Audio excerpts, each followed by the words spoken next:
In this idyllic paradise, a place virtually brimming over with wildlife, there's always a certain tension. They have to be wary, watching out for that one sign that'll save their lives. And only those who are alert will see it.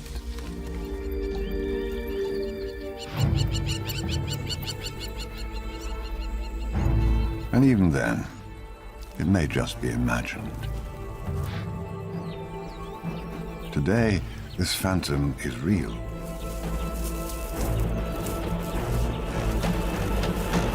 But no threat at all. She's exhausted in that drooling, all dignity abandoned kind of way. Besides her particular style of relaxation, this little leopard is unique in another way. She has the most unusual jade-colored eyes. And this is her story.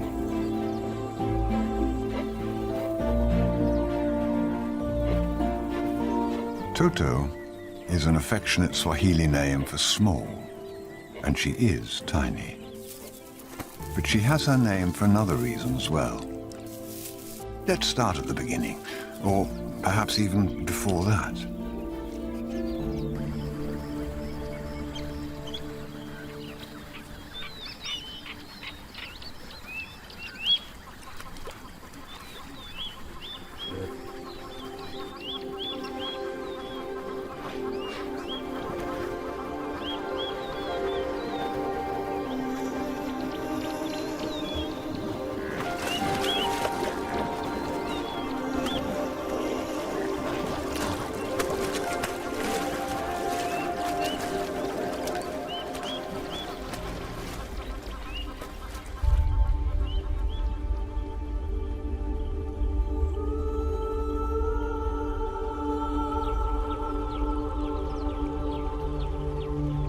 On the banks of a river in the Ulari Motorogi Conservancy, on the edge of the Masai Mara, a much larger female leopard is having difficulty sleeping. It is hot. But her discomfort is because behind these beautiful spots, inside her swollen stomach, is where Toto is waiting, and not too patiently, to begin her tale.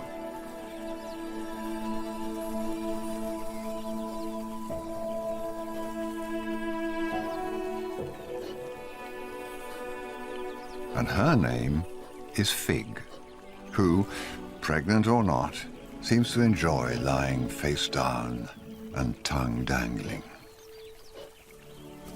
But enough of this lounging around. Fig must find a safer place today, in an area with one of the highest concentrations of lions and hyenas on the planet. A nearby safari camp, perfect for what she's planning.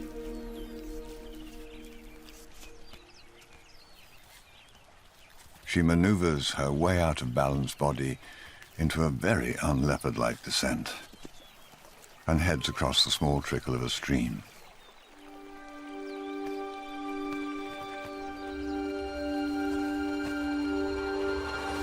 The camp is on the banks of this benign little river.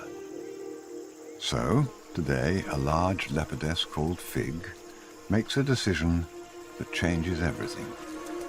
She finds a quiet spot under tent number 5.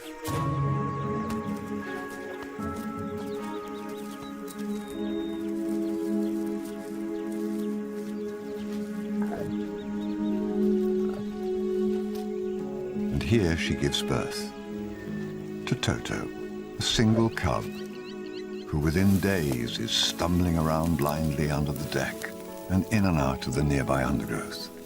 She's sure of herself, but not terribly sure-footed. Climbing is in her DNA, and Fig is seldom far away.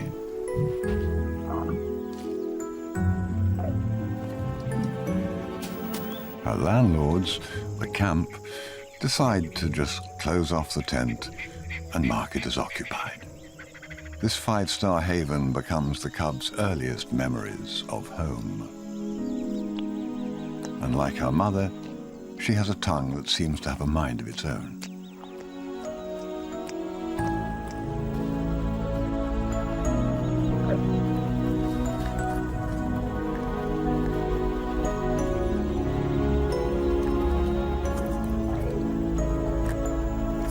For 2 weeks, the leopards are in residence in this small camp that is called Mara Toto, and hence the cub's name.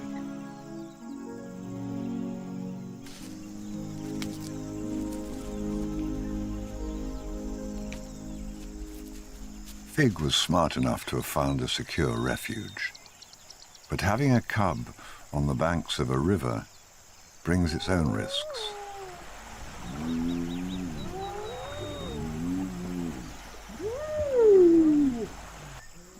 She keeps watch constantly. And there's little she can do about the awkward positioning of a dead hippo not far from the den, or the action it attracts.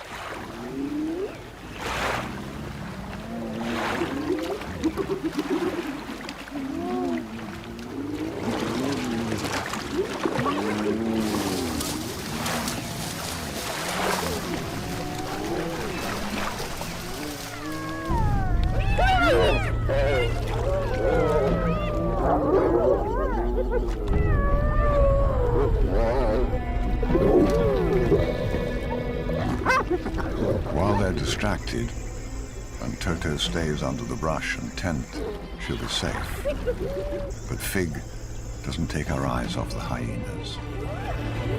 Then she sees it. One clan member can somehow smell beyond the stinking carcass.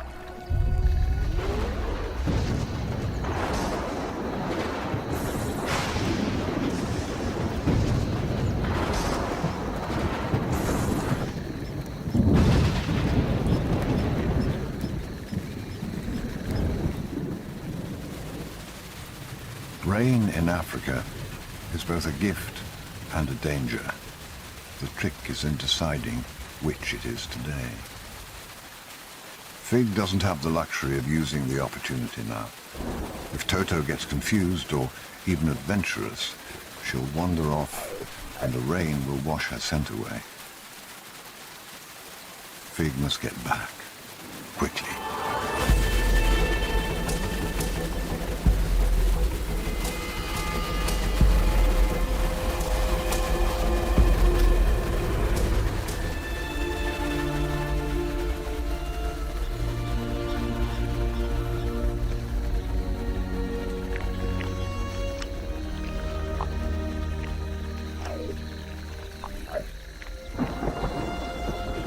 But instead of staying safely undercover, Fig makes another decision that may be wise or fatal.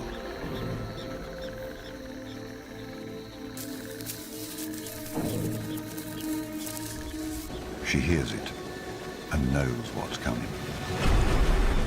With hours of steady rain, the mild-mannered river has turned into a raging torrent. It breaks the riverbanks, flooding, making new paths right through their home, the camp. Their lair is swamped, their safety swept away.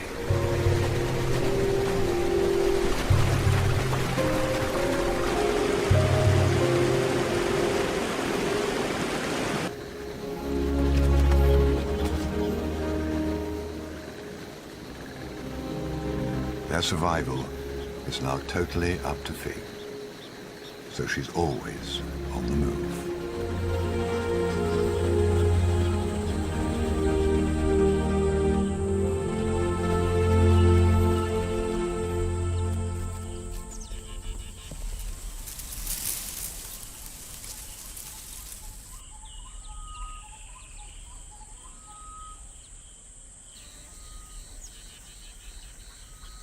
Fig is aware that what lies beyond the horizon is another event that will change their lives.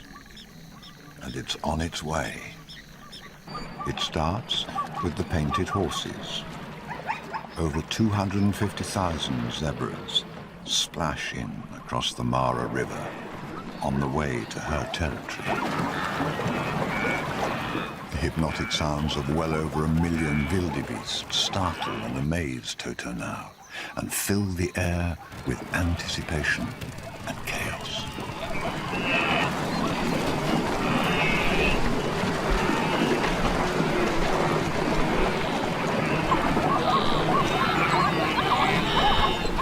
Despite the danger of being trampled, Fig is on the lookout for an even greater threat, the inevitable nomadic lions. They'll disrupt everything with their adolescent attempts to wreak havoc across the plains.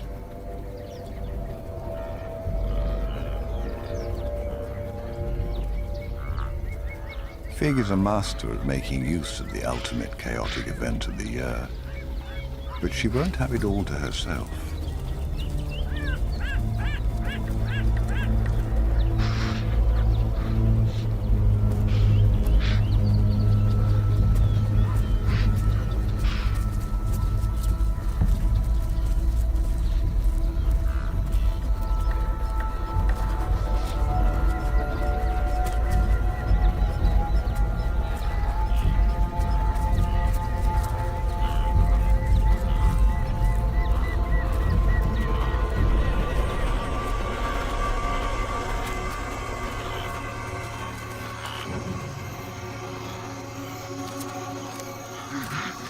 The herds are tired and wary, so they head into the open, away from any ambush points. It may not be what Fig wants, but the young lions will hunt in the open. The hunt is on. One thing is sure, someone will die tonight. The young, nomadic lions set the ambush. But they don't give it everything they've got.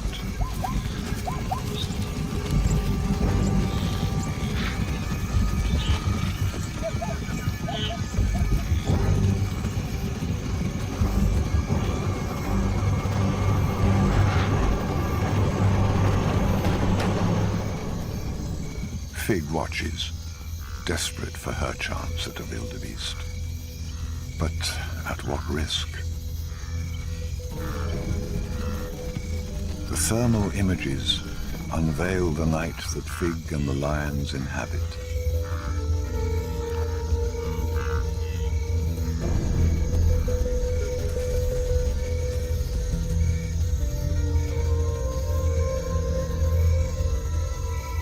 It's a view into the world through heat.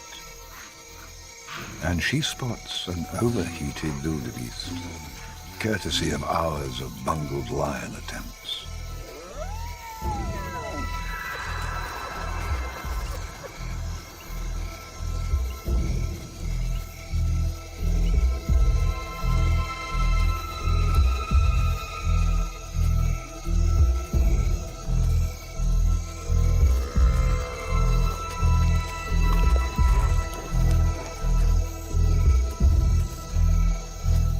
It's a standoff, and sometimes it's useful to display, even against an opposing species.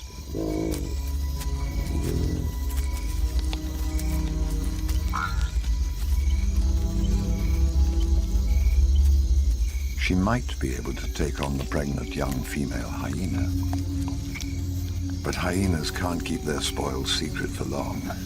The word is out.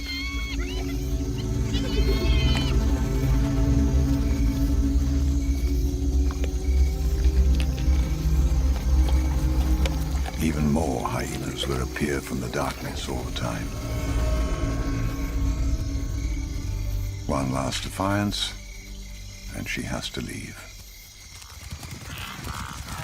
And as suddenly as they arrive, the herds turn south into Tanzania and leave the Ulari Conservancy and the Mara quiet once again.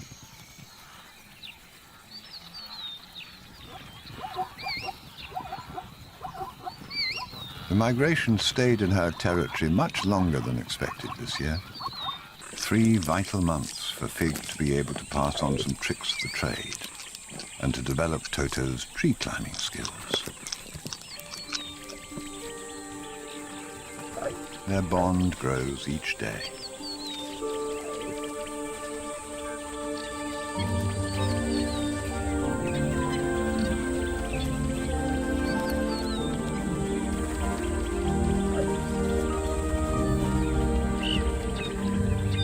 But Toto isn't aware that these lazy days are also changing. As the heat climbs and the herds go off away from the now stagnant river, following their noses to new water across the shimmering plains.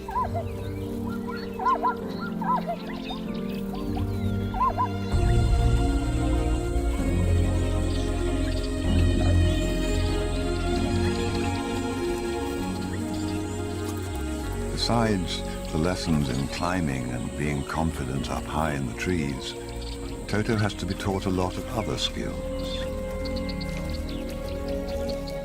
The departing herds leave short, cropped grass, a challenge for any Thompson's gazelle that could really use the cover now to give birth.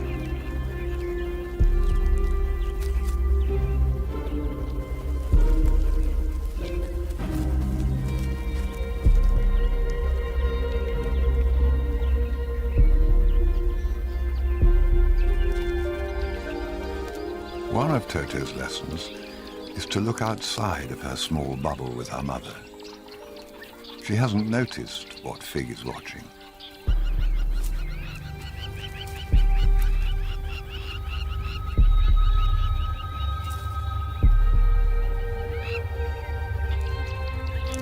Fig's sudden move nearly sends Toto flying out of the tree. And she's heading for the newborn. Thompson's gazelles have a tactic evolved for just this. They simply leave the fawn and step away as a decoy. Now at last, she has Toto's attention. Fig circles.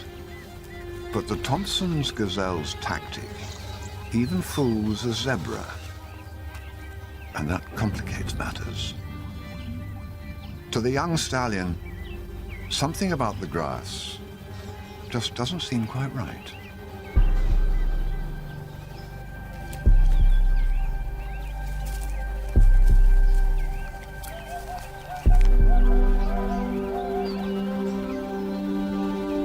For the zebra, it's quite a surprise when the small brown spot in the grass gets up and walks away. Well, walking may not be the best description for this particular move. But it's innovative enough to keep the zebra interested.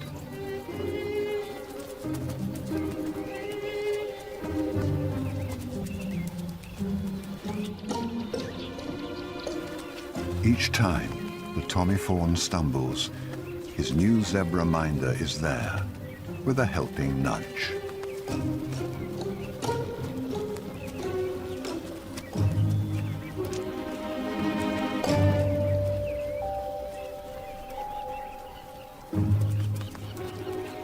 But this relationship is not helpful to Fig's ambitions.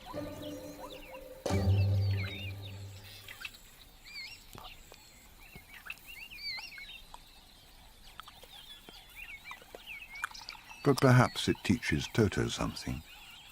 She'll be more aware of her surroundings now. Demanding and hungry cubs often force mothers to go out hunting again and again. But in the wake of the migration, Toto isn't hungry and is very forgiving.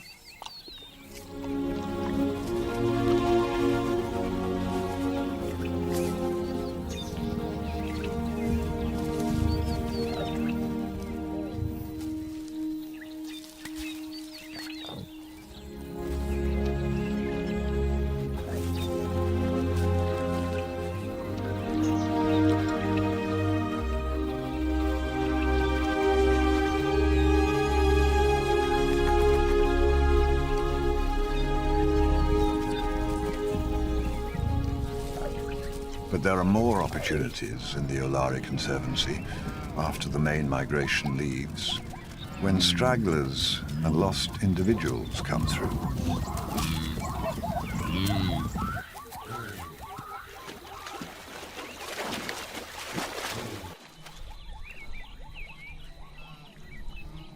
It's a time of abundance.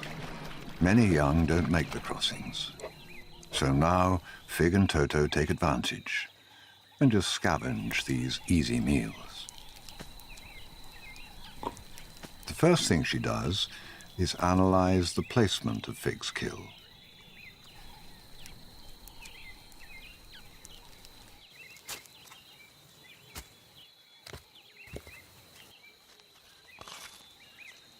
It doesn't help that she sees everything that moves as something to play with.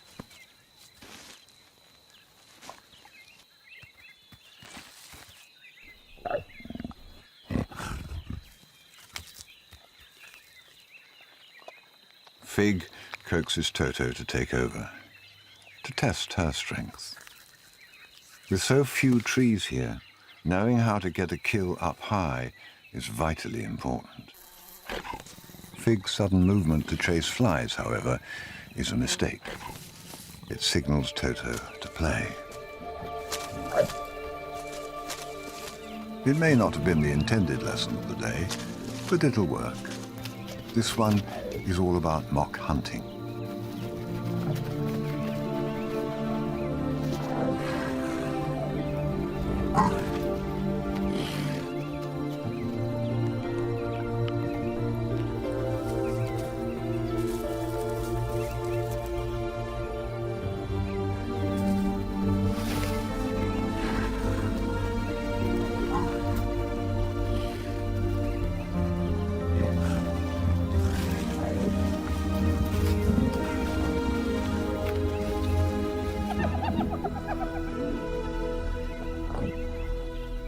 The usual suspects hear the rough and tumble, or smell the fresh kill.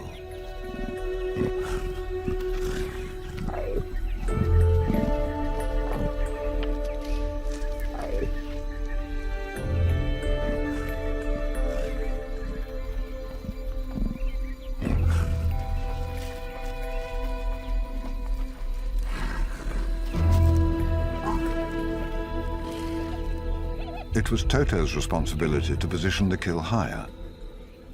Oh well, Mother saves the day. Another valuable lesson about distraction.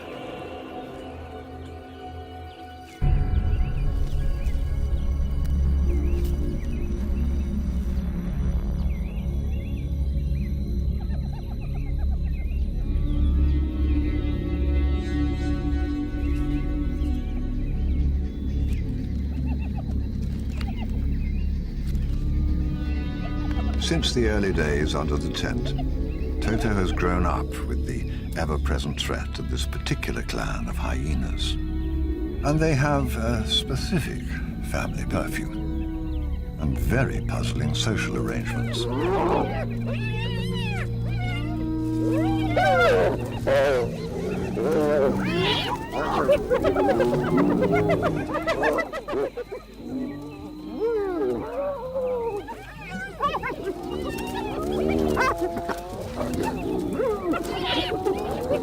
Surprisingly enough, this is all about mating and winning the attention of the lead hyena female, who they gang up on and attack.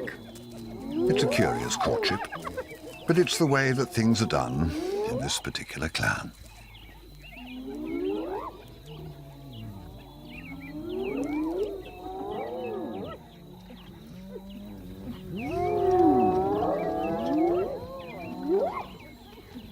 It's once the ritual is over that Toto has to be careful.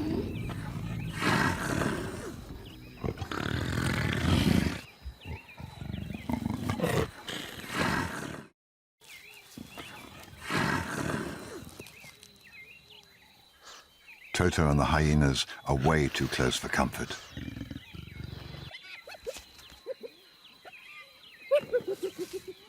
But she has backup. Having chased off the hyenas, Well, in her view anyway, Toto has a new spurt of confidence.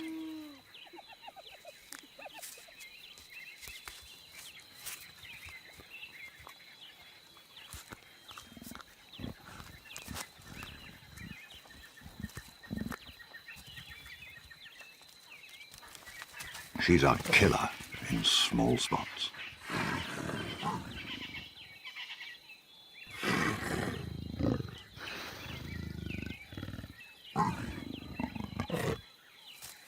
When Fig patrols to warn the hyenas, it's Toto's chance to get things squared away.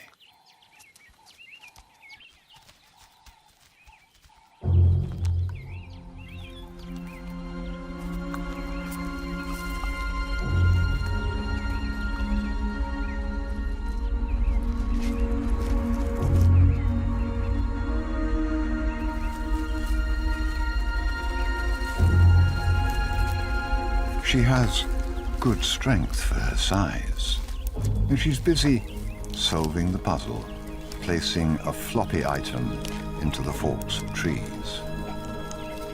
But the thorns and gravity don't help.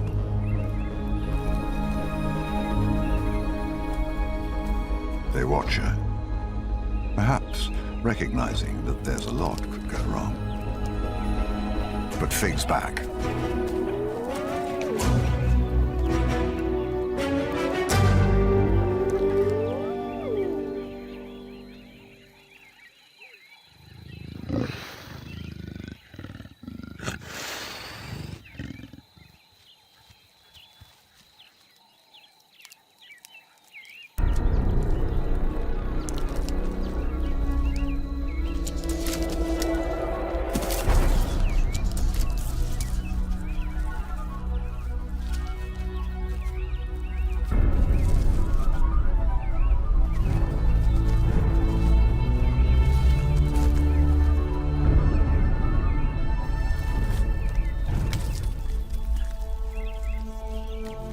Mistakes like this often lead a mother to reprimand her cub. But Fig and Toto seem to have a very different relationship. There's a bond that usually starts to wear off around this age.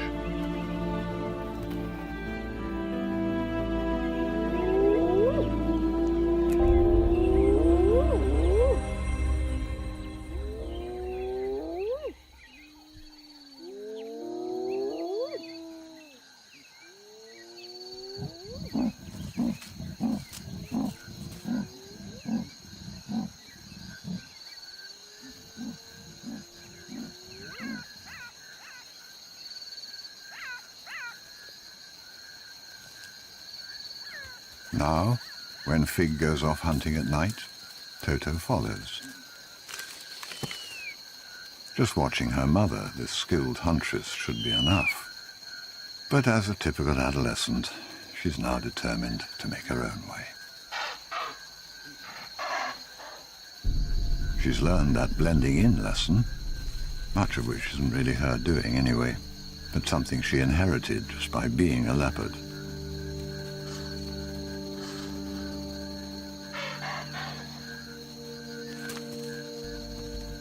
She's still small, a Toto, but she's constantly on the move. A mongoose catches her attention, but then everything does.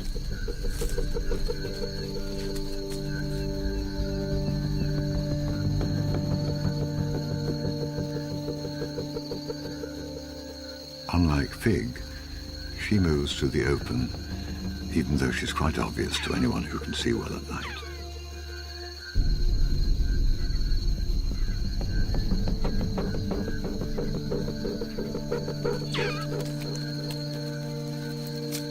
And she's experimental. A newly emerged monitor lizard baby is worth a tentative prod.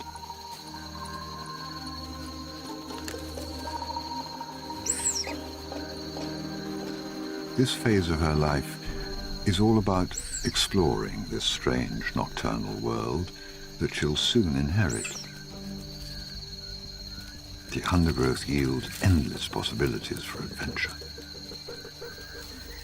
But curiosity comes with risks, and tonight she'll certainly discover that.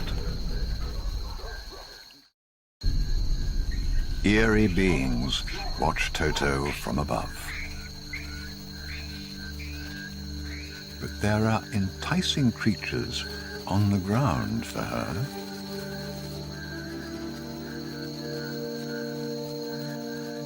Some of them armed with sharp attitudes, unwilling to be intimidated. This porcupine seems the right size prey for Toto. It's simply a test of confidence.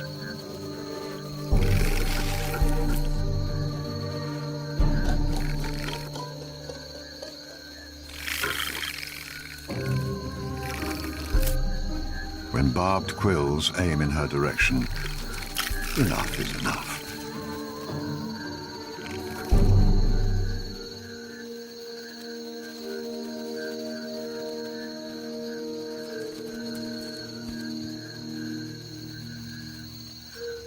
Sometimes when Toto meets spiky strangers in the shadows,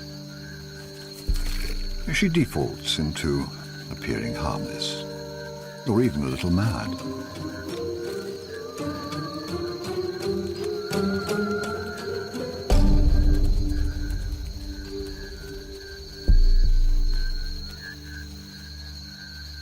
The take-home lesson from her night along the river is that being a solitary leopard here is just not that easy.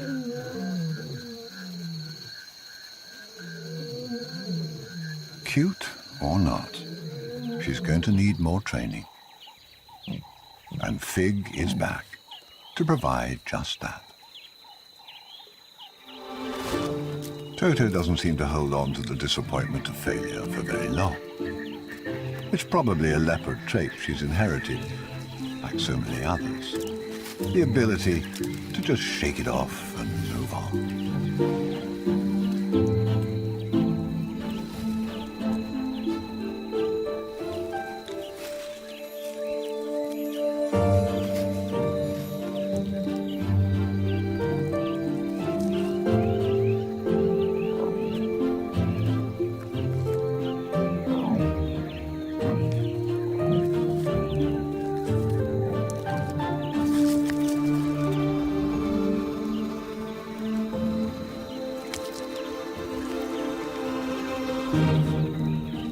But all cubs need to supplement what comes naturally with the real skills they get by watching their mothers.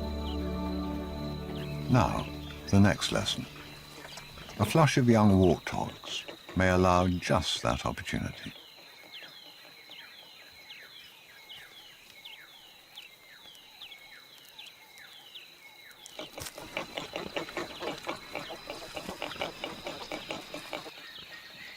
She watches as her mother turns into silent liquid.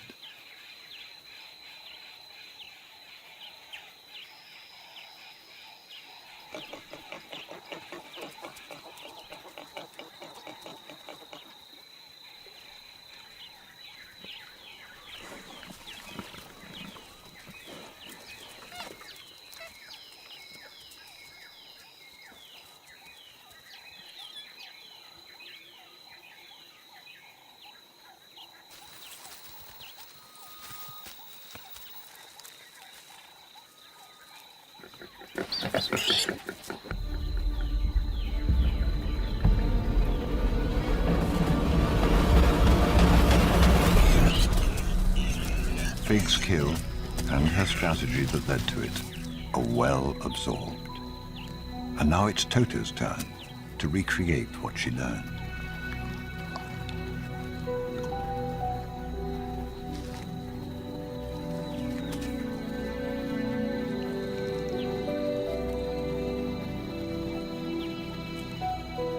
And it's through these moments of mock killing and play that she learns how the muscles of a warthog respond. The weight, the smell. She's starting to see food as prey.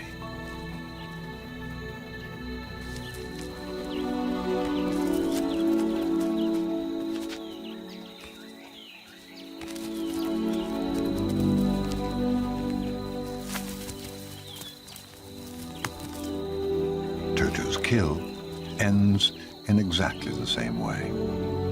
A meal nicely delivered back to her mother.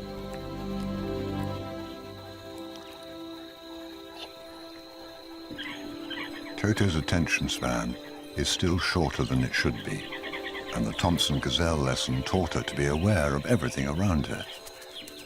Today, the industrious hammercock or lightning birds quickly catch our eye.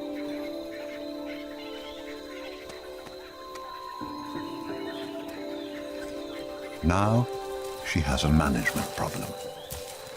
She must keep her kill and investigate the huge architecture in the sky.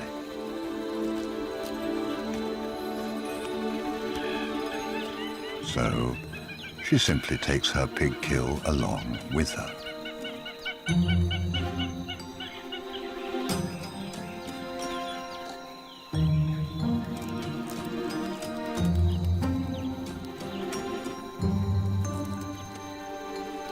But when she commandeers the nest, all the bird's intricate work on the roof structure is destroyed.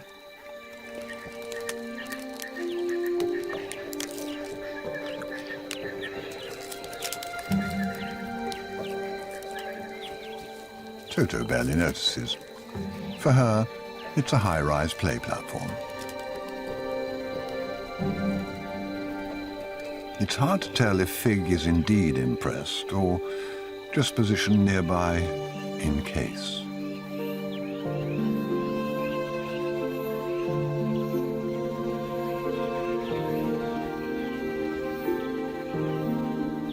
It's all quite exhausting. The very stable structure makes a perfectly good hammock, even better because it's just a little bit higher than Fig's perch for the day.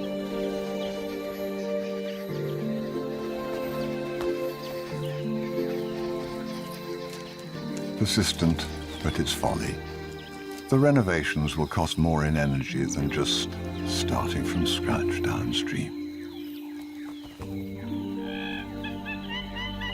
What Fig has to decide soon is when to let Toto go, to let her begin life on her own. She's still small. Will she be ready to outsmart the constantly agitated hyenas? When will her play turn real enough for her to kill on her own?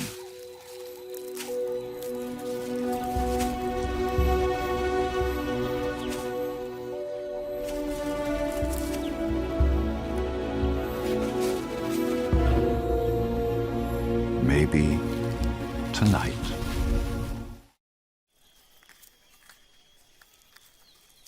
This could be Toto's big night.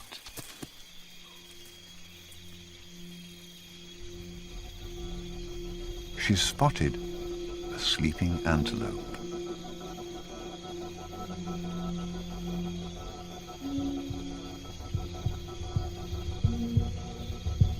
But she fails to watch behind her. Energy burn on a missed kill is high.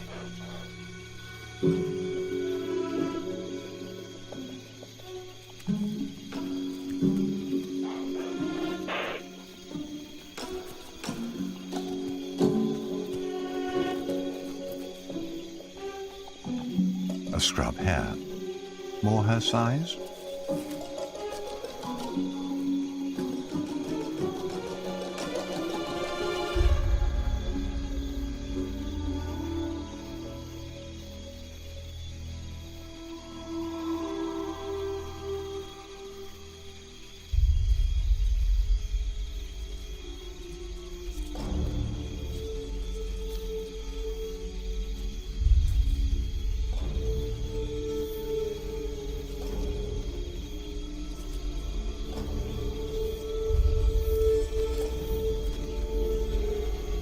Patience lesson pays off.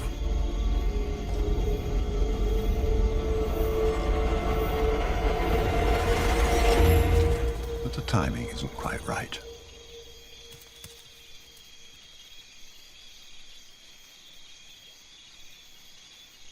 Time to find something bigger and slower, perhaps.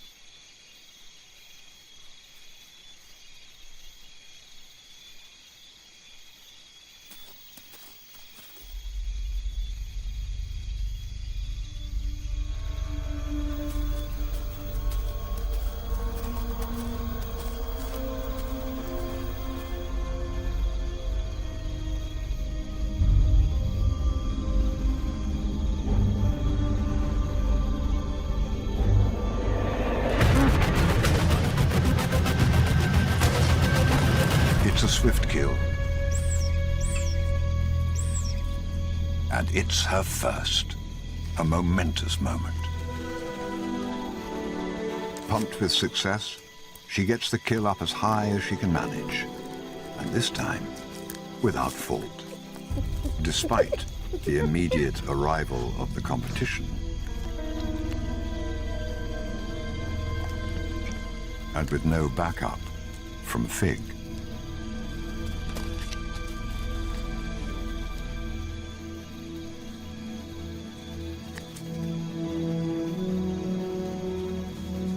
And it's right here, right now, that Toto becomes entirely what she was born to be, the perfect leopard. A blend of both her inherited qualities and what she learned from her diligent mother.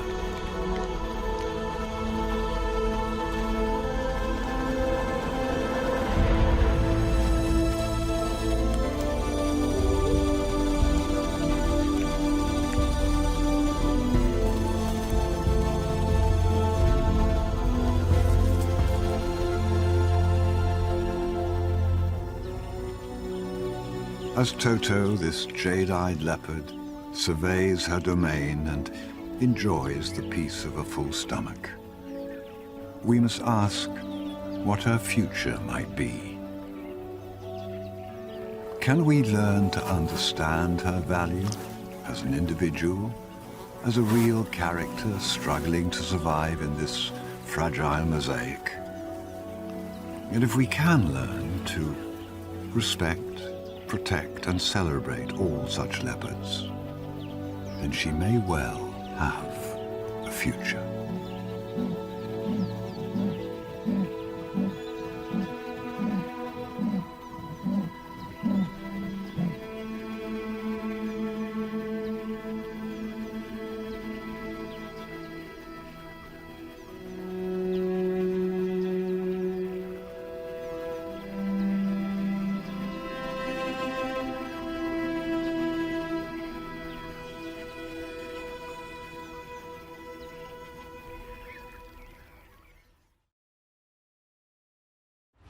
Wild cats are one of the most diverse groups of carnivores on the planet, and my home India has more species than any other country.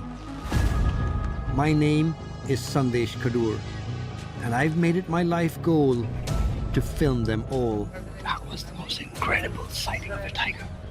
But with so much development, India's wild cats are under serious pressure.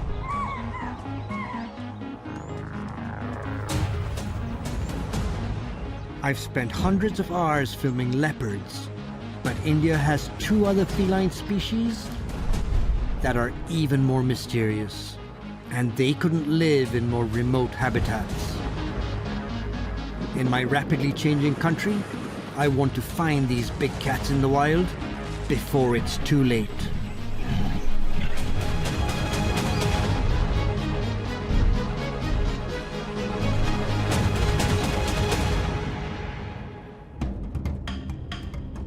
For 25 years, National Geographic explorer Sandesh Kadur has been traveling to India's wildest places, documenting his country's outstanding wildlife.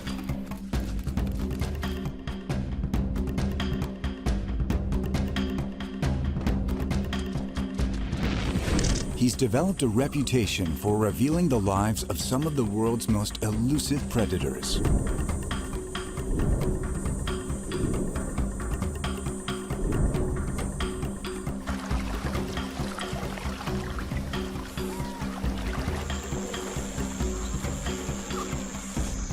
His pioneering camera traps have allowed him to document the secret lives of almost every Indian cat species.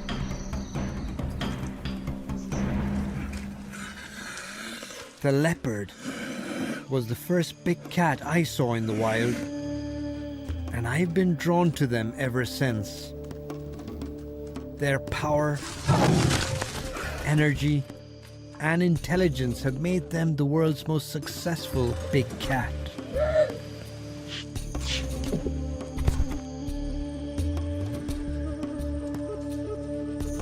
Leopards are found from the southern tip of Africa all the way to the eastern end of Russia, and from India's most remote landscapes to its busiest cities. This adaptable big cat has learned how to live in nearly every environment.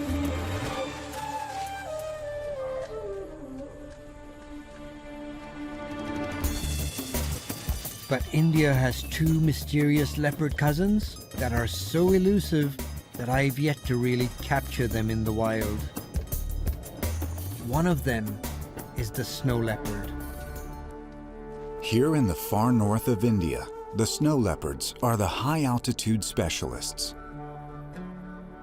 No other predator in the world is better adapted to living in the mighty Himalaya, a region so cold and inhospitable it's nicknamed the Third Pole.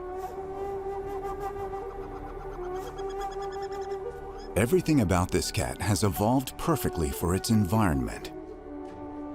Wide paws act as snowshoes, giving them superior grip on icy terrain.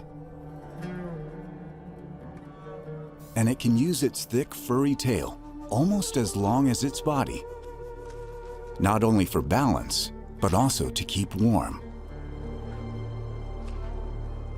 A deep nasal cavity warms the frozen mountain air, and their large lungs ensure they can get enough oxygen to hunt. Then there's the snow leopard's distant cousin, the clouded leopard, the most ancient feline of the modern cat world. This evolutionary link between big and small cats couldn't live in a more different habitat. Here in the dense jungles of northeast India, the clouded leopard is top cat. Their large cloud-like coat patterns and small size allow them to disappear in the tangled forests, and their superb tree climbing skills mean they can travel through the canopy undetected.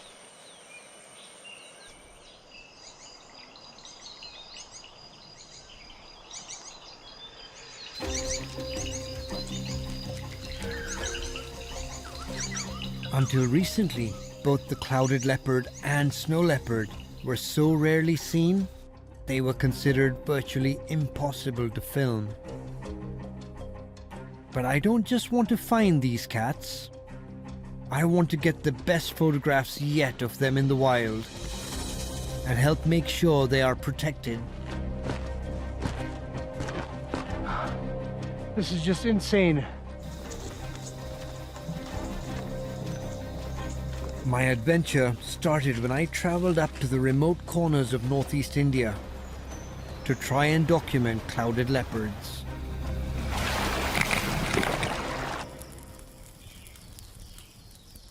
I found this fascination for them in the local culture.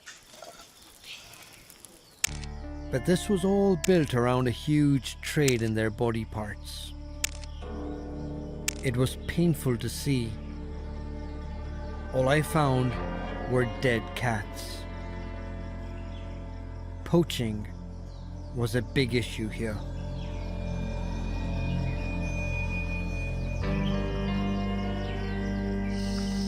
Just when Sandesh had all but given up on finding a clouded leopard in the wild, he had a lucky break.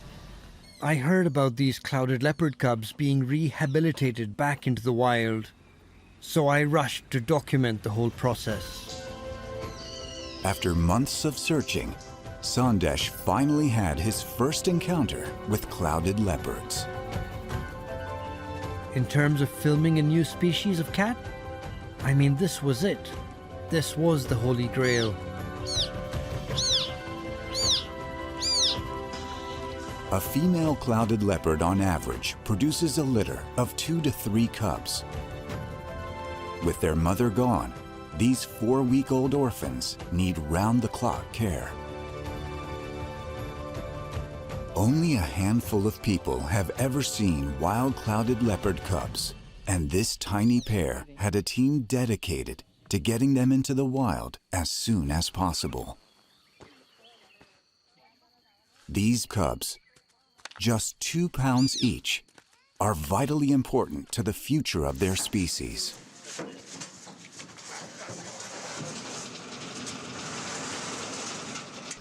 After 7 months of dedicated care, it's time for the cubs to start living in the wild.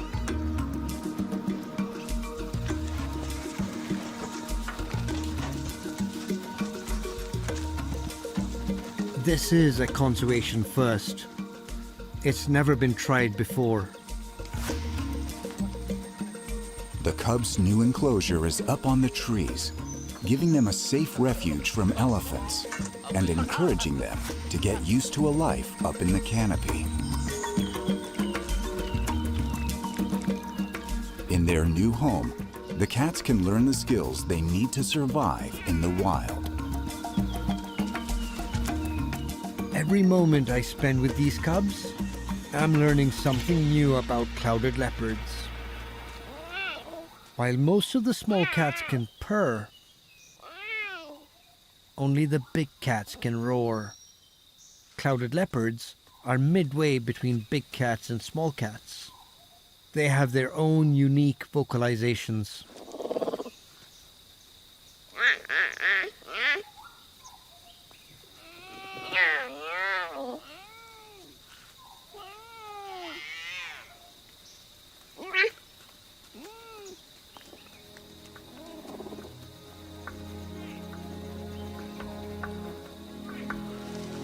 It's been about 8 months since the cubs have been brought into the forest, and every day they've been taken around through the jungle on long walks, and they've grown accustomed to a lot of the sights and sounds of the jungle. They're still very much like kittens though. They haven't quite started to make a kill yet. Their cat instincts are slowly being seen. They're very arboreal. They love climbing on trees, especially fallen logs like this. Clouded leopards' short, powerful legs have a unique adaptation. They can rotate their rear ankles to climb down tree trunks head first. They can even hang off branches using only their hind paws, giving them a leg up when hunting in the forest.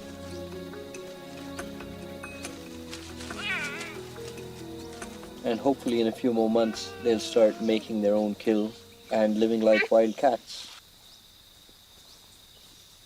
After more than a year in captivity, learning to hunt and fend for themselves, the cubs are ready for release.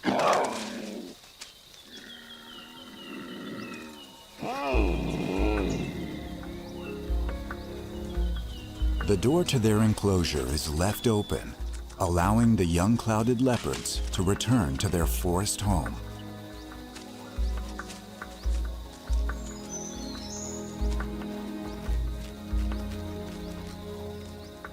I would love to return and film these cats when they're back in the wild. Though Sandesh may never find these cats again, he knows he'll be back to film clouded leopards as they were meant to live, wild and free.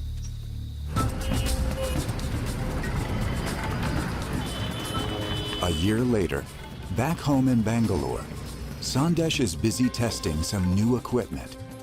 If he's going to get the shots he wants, he needs more eyes in the jungle. So he's built a bespoke set of camera traps that will be triggered to record life in the forest. But then he gets some shocking news. I can't believe this. I've just received some horrific images from Northeast India. 2 clouded leopards have been killed by poachers. If I don't get there now, I might lose my chance to document them in the wild. Wildlife photographer Sandesh Kadur has just heard about 2 clouded leopards killed in Northeast India.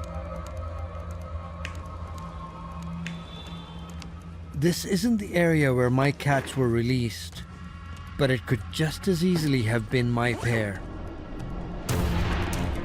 I've got to get back to the jungle and document clouded leopards in the wild before it's too late.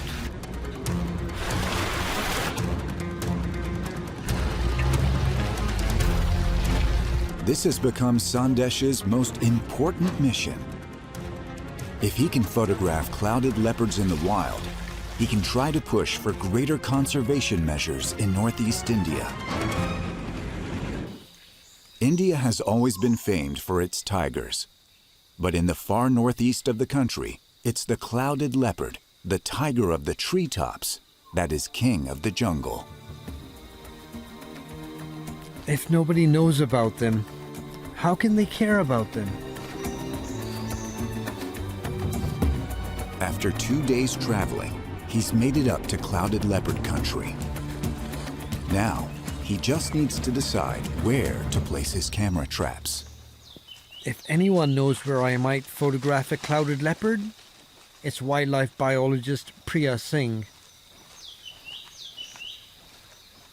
She's been studying wildcats in this part of India and has agreed to share her knowledge.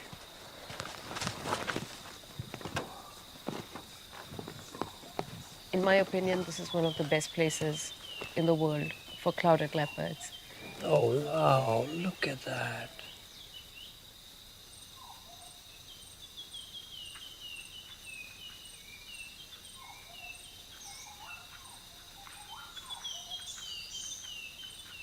Oh, he's come right up the camera. Oh, he's coming right along the tree trunk. So how did you come to pick this spot for your camera trap?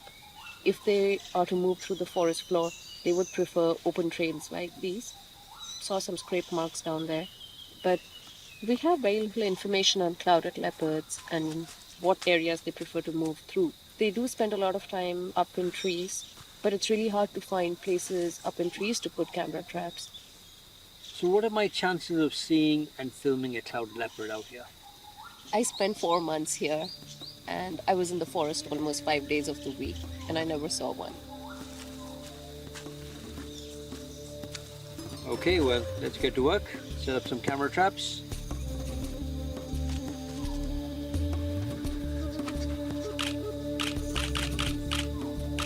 Most cats like to walk along these unobstructed pathways. So I'm hoping that this camera trap does the job for me.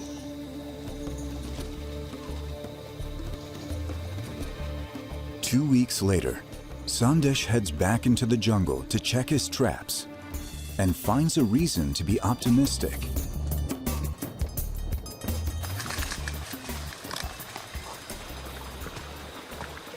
This is the closest we've been so far to a clouded leopard.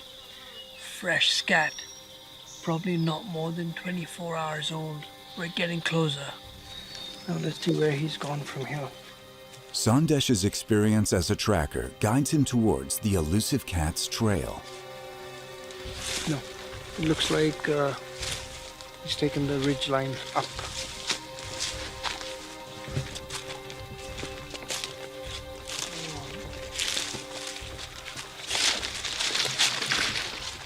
Look what we have here. This is exactly the kind of tracks and signs we're looking for. The scrape mark is an indication that one of the cats has walked along this trail.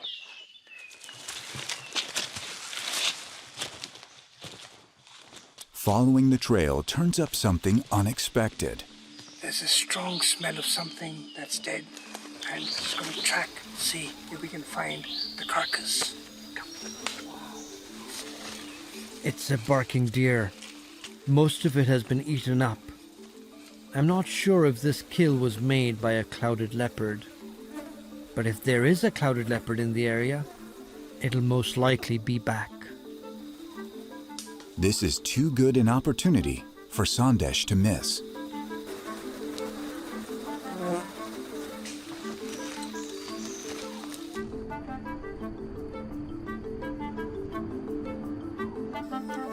At night, his camera finally detects something. But it's not a clouded leopard. Dholes, Indian wild dogs, hunt in packs, and are among the most successful carnivores in these forests.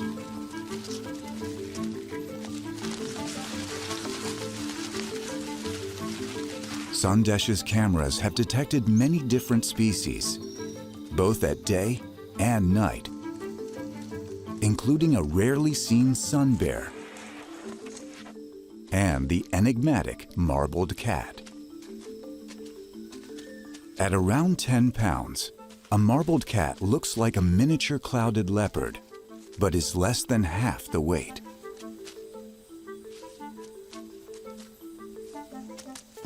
The cameras even capture a binturong, a rarely seen small carnivore that walks like a bear and acts like a cat.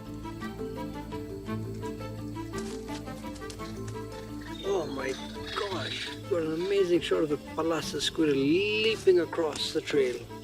All the way, that's a beautiful jump. But despite a healthy mix of potential prey, he hasn't yet managed to capture a clouded leopard. I'm just hoping that they just come in the camera trap. That'll make me very happy. But so far, nothing. As the team continues up the mountain, they don't realize they're about to come across the most dangerous predator of all: poachers.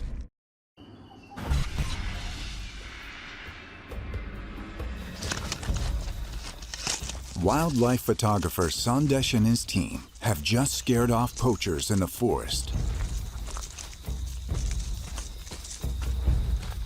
He quickly calls the forest department to report them. Yeah, the bushnell we just recovered over here, they had thrown it here. I think while they were running, they must have thrown it down. We're still missing 2 SD cards with content on it, and they have 1 rifle. They have 1 gun with them. Okay, fine, we'll wait for the forest guards to come up. Checking footage on the recovered camera card reveals something shocking. Not only did the poachers steal our cameras, they were trying to hide evidence by taking away the memory cards. And now we found that they've actually killed a monkey. In their rush to escape, the poachers dropped a bag. The contents reveal exactly how they were operating. The locally made bullets. These guys were here trying to hunt. Despite hunting being banned in India, poaching is a big problem here. The dense jungles of northeast India are home to some of the most rarely seen primates, including the cat langur.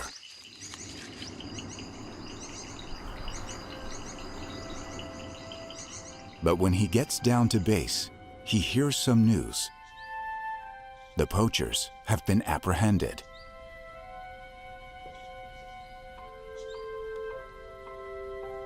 The risks they took show there's clearly still a demand for illegal wildlife parts.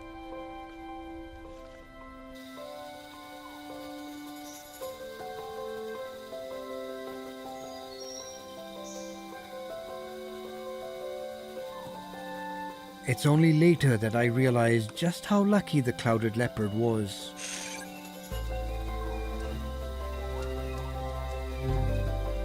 In the morning, a young male tripped the camera. Less than an hour later, the poachers walked up the same trail. With fewer than 10,000 clouded leopards left in the wild, it's vital that the areas they live in are protected.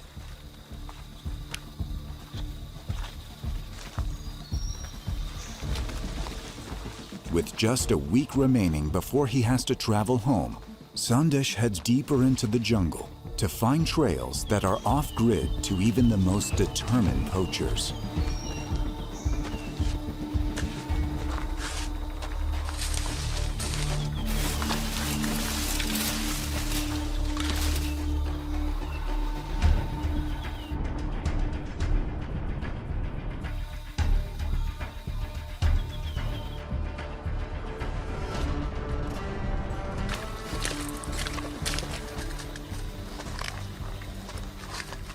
It's time to check if the cameras have captured anything. Okay, fingers crossed.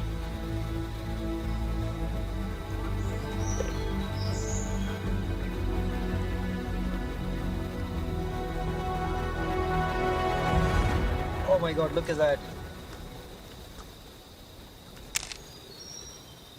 Oh, I can't believe it. That's the shot we've been waiting for. A clouded leopard on a tree. It was right here on the same branch. Came up and gone like that. After months of work, Sandesh Kadur has just fulfilled a lifelong mission. Each of his carefully placed camera traps has recorded detailed images of clouded leopards in the wild. These images can help prove the importance of this landscape for the survival of these incredible cats, and hopefully get the clouded leopards the protection they deserve.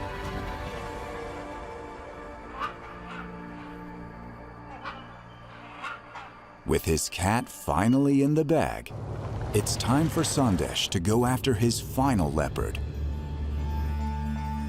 the gray ghost of the mountains, the snow leopard.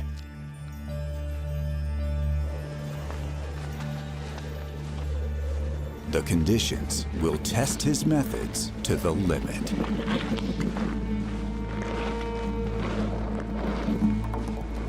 Why do snow leopards have to live in such an insane habitat? National Geographic explorer Sandesh Kadur has managed to capture intimate shots of India's smallest and most rarely seen big cat, the clouded leopard. Now, he travels over 1,000 miles northwest to the Himalaya to track down the snow leopard, the highest altitude big carnivore on the planet. By some estimates, there could be as few as 4,000 snow leopards left in the wild. They live only in cold, high-altitude regions, but as climate changes, their mountain homes are changing faster than most places on Earth. With warmer summers and less snowfall, I want to find out exactly how these high-altitude felines are coping.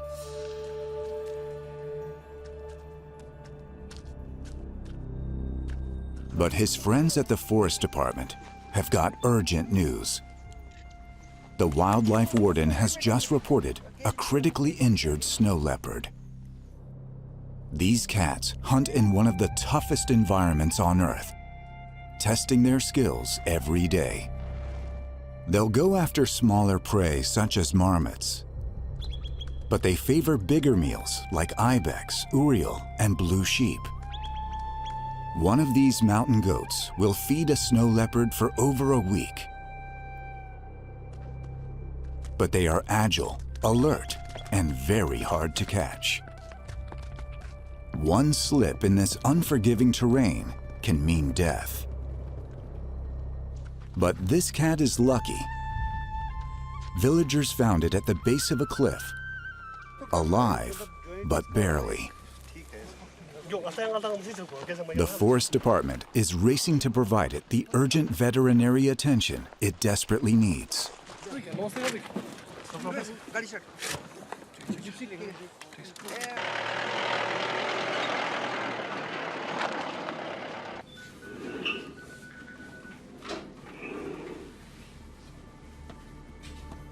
We have a young male snow leopard that was found near the village of Likse.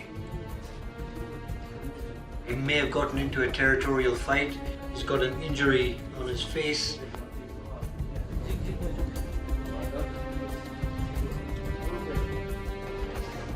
We've just done an X-ray and there doesn't seem to be any sign of breakage. But obviously this snow leopard is very weak. The vets give the leopard fluids and try to keep it comfortable. With a little bit of care, hopefully the snow leopard will come out of its shock and we'll be able to release him back into the wild.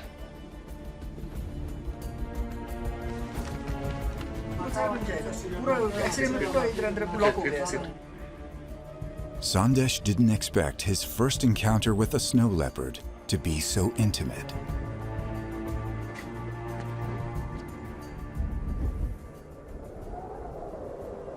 He came to understand how this predator is coping with a threat facing all wildlife here.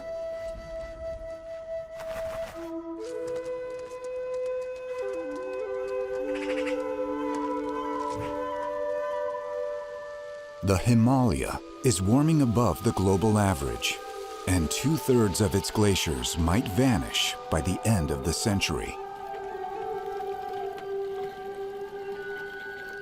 Sandesh wants to document what these changes mean for these cats that have evolved to thrive here. To find these felines, he gets help from a team of locals who know these mountains better than anyone.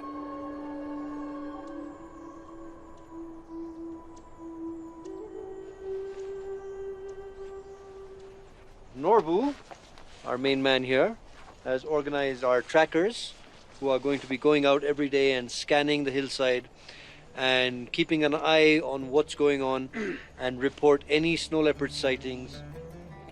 But before I head out, I want to meet one of the village elders. In Buddhist culture, stories about different creatures are passed down through the generations.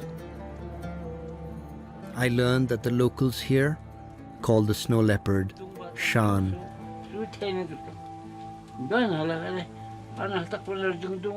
I need to seek his blessings and knowledge in order to meet the Shan. He's just informed us that they heard the call of the Shan a few days ago in the valley right behind us.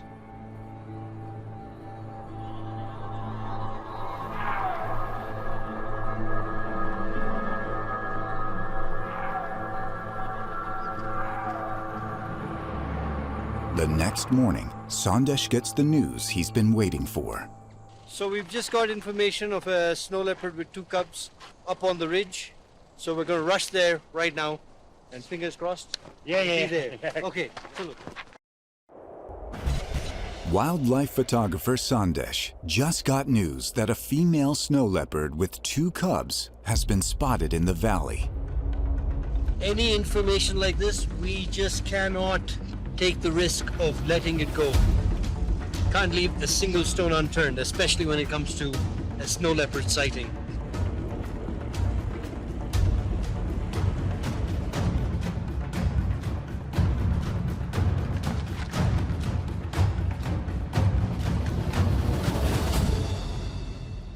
His diligence has paid off. There's a mother and 2 cubs, and they're resting up high on that hill, and feel incredibly fortunate to be seeing 3 snow leopards just on our 2nd day. So it's a good start.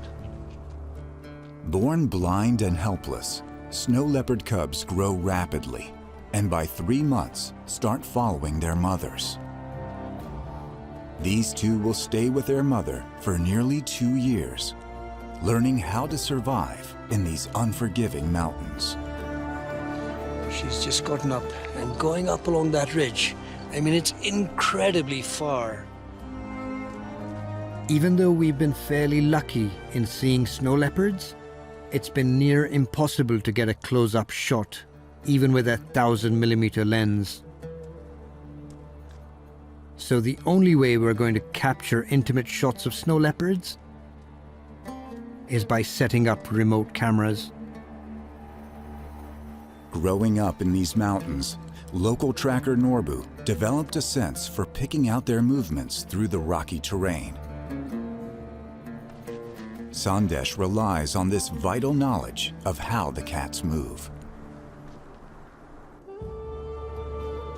Snow leopards mainly travel during dawn and dusk. Able to jump up to 50 feet in a single stride, there are few places they can't reach, even among these boulders. But to communicate with other snow leopards, they use scrape marks and scent rocks, something Norbu has learned to find.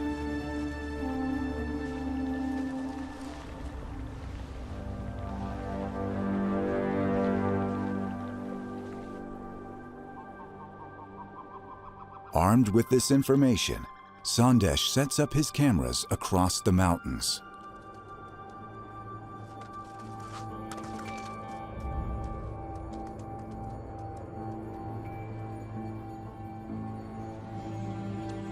A few days later, he gets a surprising call.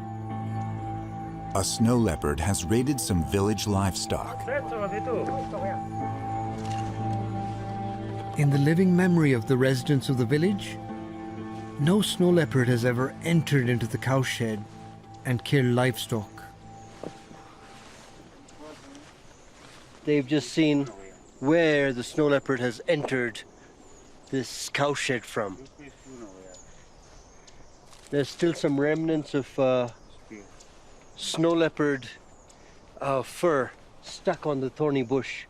And this is what they do to keep snow leopards out, is have a line of thorns, but the snow leopard found a break in the defenses, came right through and attacked the calf right here. And there was a battle between the mother of the calf and the snow leopard, and there's even some blood stains over here. But in that whole process, the snow leopard managed to kill the calf and then took off. And I asked Namgyal if he's upset or angry. Well, it was bound to happen at one point or the other, so there's nothing much you can do about it.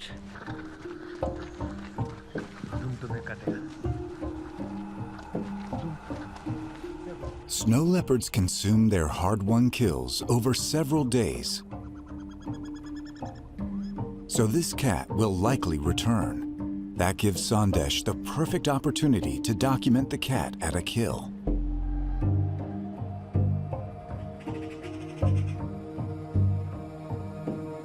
I'm sitting here in a hide at 14,000 feet elevation. And I'm sat here with 3 pairs of thermals, headgear, gloves, several pairs of socks, and it's still freezing. I wish I was as adapted to the cold as the snow leopard. It has the densest fur amongst any of the big cats. Its paws are insulated. It's got fur between its pads. After many hours, a predator eventually comes to the kill. But it's not the one Sandesh was expecting.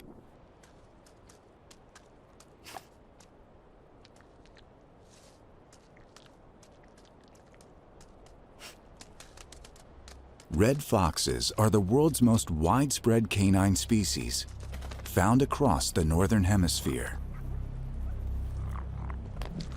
Like leopards, they are intelligent and highly adaptable, never passing up an opportunity for a free meal. But in these mountains, they need to be alert. As dusk approaches, an even bigger canine emerges. Gray wolves are another top predator here in the Himalaya.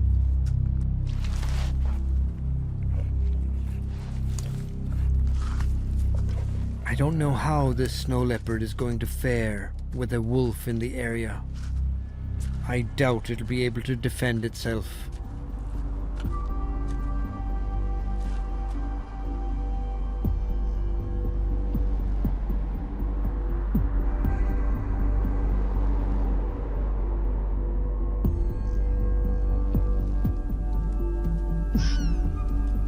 But during the night, Sandesh's cameras detect something that's rarely ever been seen before.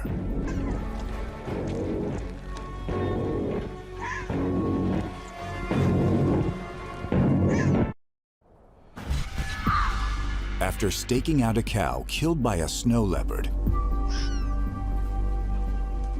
Sandesh's nighttime camera traps have recorded rarely ever seen behavior of a snow leopard chasing off a wolf.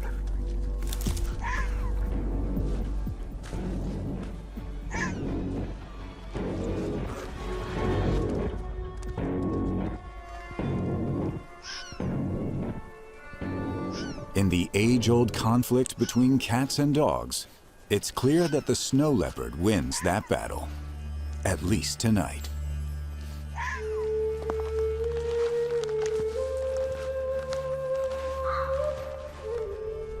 The villagers' generosity means the snow leopard will have enough food for well over a week.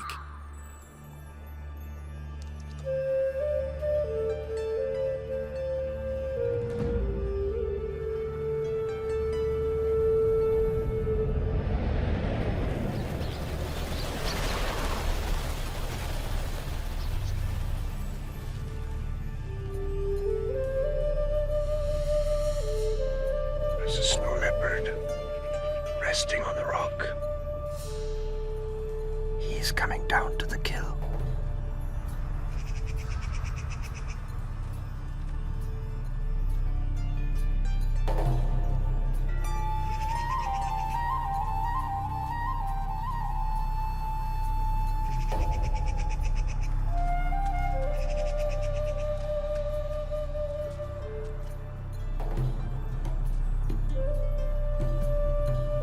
This is just incredible. This is the view I had always wanted. My hide barely 200 feet from a wild snow leopard.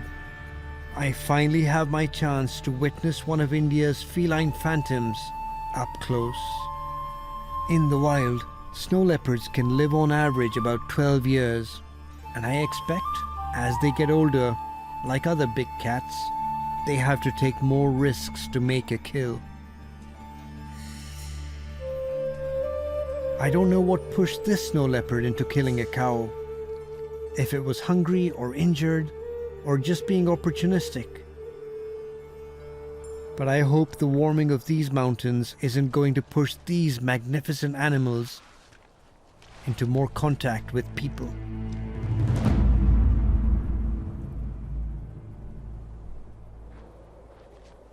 To understand the bigger picture, Sandesh retrieves his camera traps from across the mountains to see what they reveal.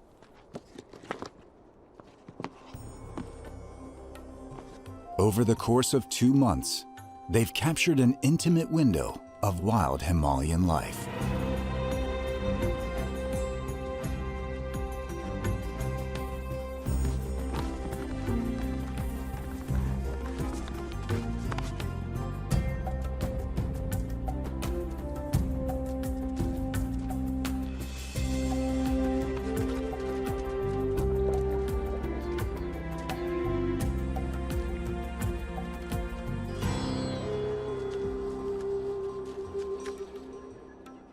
And Sandesh's skillfully placed camera traps have allowed him to document extraordinary images of snow leopards. He's surprised to see that they regularly use the same paths as people and livestock, showing just how frequently their domains overlap. Despite this, he's learned that in this area, locals rarely have any trouble living alongside these elusive cats.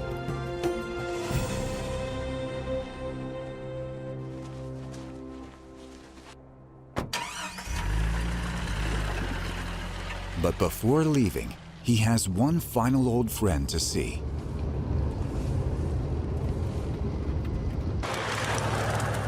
The rescued snow leopard found injured at the bottom of the cliff. His fans have named him Licky, the snow leopard from the village of Lixay. Having suffered a near-fatal head injury, timely help by the locals and vital veterinary care saved this cat's life.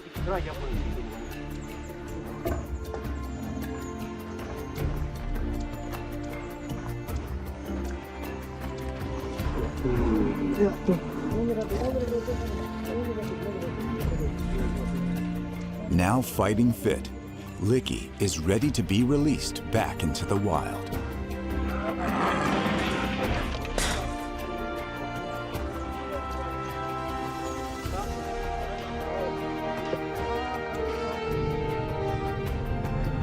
The Forest Department is driving him to the spot from where he was rescued.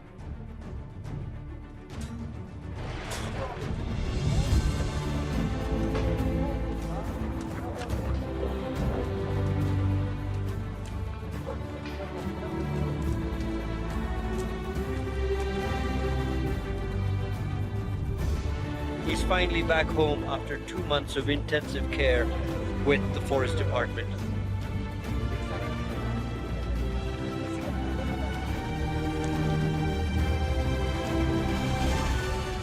Even though these cats do impact livelihoods, this snow leopard's life was saved by people. This is the challenge of conserving wild cats in a country with over 1.3 billion people. What I've seen on my journey exploring India's secret leopards shows that we need tolerance and respect to live alongside these big cats. People tend to forget what they don't see. My job is to photograph these felines and remind people that these elusive cats exist and must be protected. And by doing so, I hope that these mysterious leopards continue to roam these last wild places.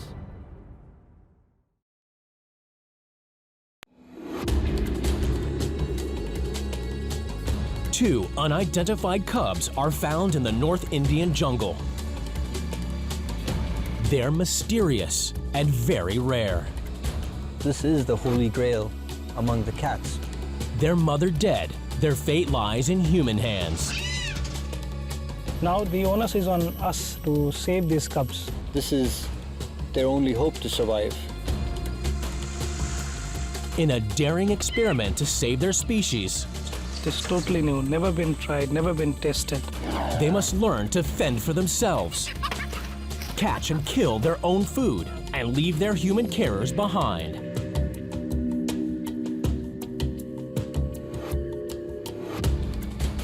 The cubs will face constant danger and poachers. They're with bows and arrows, right? If these cats survive, it will help to save a species on the edge. Honestly, I'm not sure if they're still alive.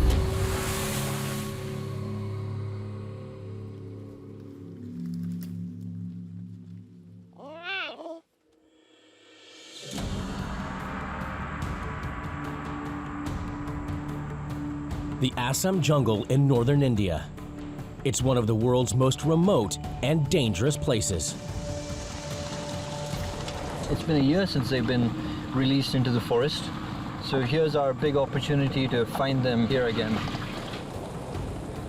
A team of wildlife experts are searching for two clouded leopards, which they hand-reared from baby cubs a year ago.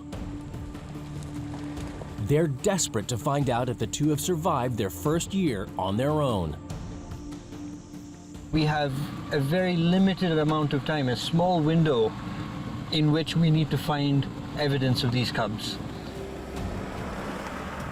Time is running out, and once the monsoon comes in, you can't even get into this area.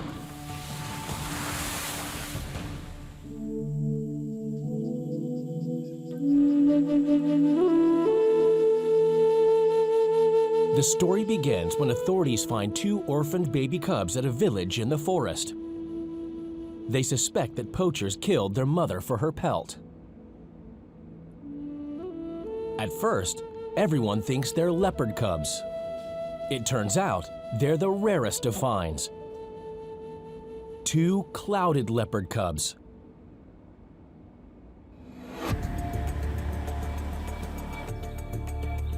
The find captures the imagination of top Indian wildlife photographer Sandesh Kadur.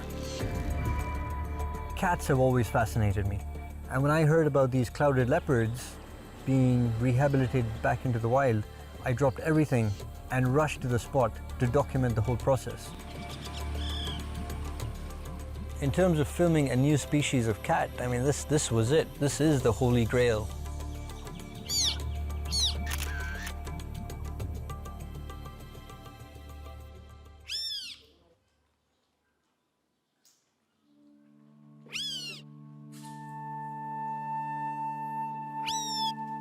Clouded leopards are amazing creatures, the smallest of the big cats. Shy and elusive, even cat specialists know little about their habits in the wild.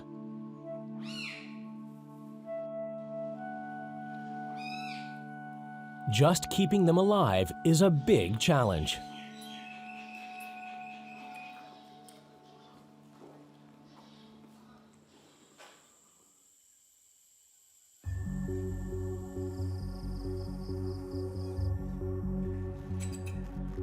Leading vet Dr. Bhaskar Chowdhury takes charge of caring for these very special cubs.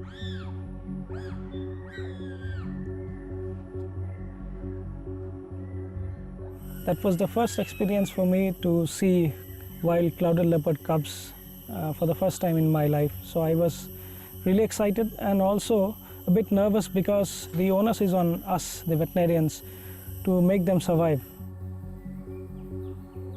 Bhaskar is determined that the cubs don't end up in the zoo, like most orphaned big cats.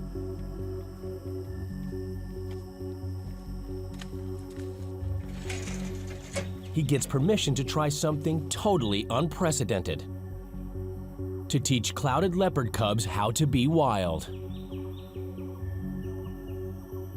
It's totally new, never been tried, never been tested.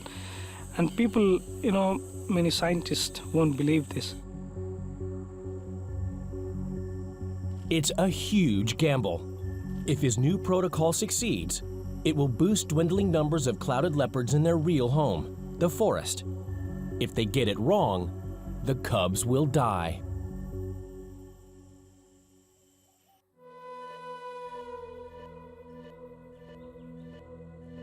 Seven months after their rescue, the cubs, now named Runa and Kuta, are about to start their great adventure. The team is taking the cubs to their new home in the forest, where they will get a 9-month intensive course in how to be wild. This is a very stressful time for all of us. We need to take Runa and Kata back into the jungle and train them to be wild cats again. This is their only hope to survive.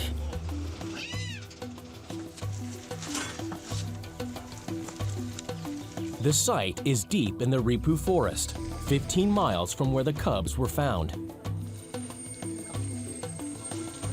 For the next few months, Bhaskar and the team will work with the cubs by day and lock them inside treetop cages every night. The aim is to teach them to live like wild clouded leopards who retreat to treetops to sleep or rest. They hope it will also keep them safe from marauding elephants and leopards. We'll put the cages on a treetop, and then on a daily basis, late evening and early morning, the animal keeper is going to take them to the forest, look around, and then come back in the evening. The team want to see Runa and Kuta start to act like wild animals. Every day they've been taken around through the jungle on long walks, and they've grown accustomed to a lot of the sights and sounds of the jungle. Their cat instincts are slowly being seen. They love climbing on trees, especially fallen logs like this. And every so often you see them sharpening their claws on the log, and they do that very frequently. And Sandesh is amazed to see what these cats are capable of. Their hind claws, they are actually modified to where they can turn them backwards and hang upside down. They can literally come down a tree trunk with their head first, with their hind claws holding the bark behind them, which none of the other big cats can do, which is spectacular. They're glad to see the cubs' instincts kick in. But the cubs still want to hang close and play with their carers.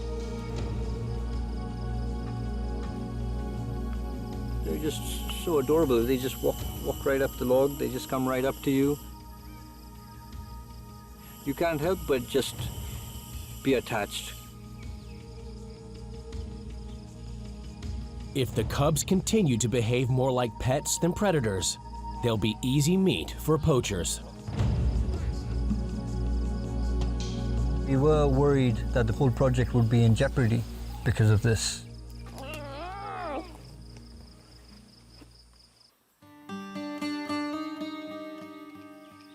If Runa and Kuta don't start showing more independence, the team won't get permission to release them. They'll end up being raised in the local zoo.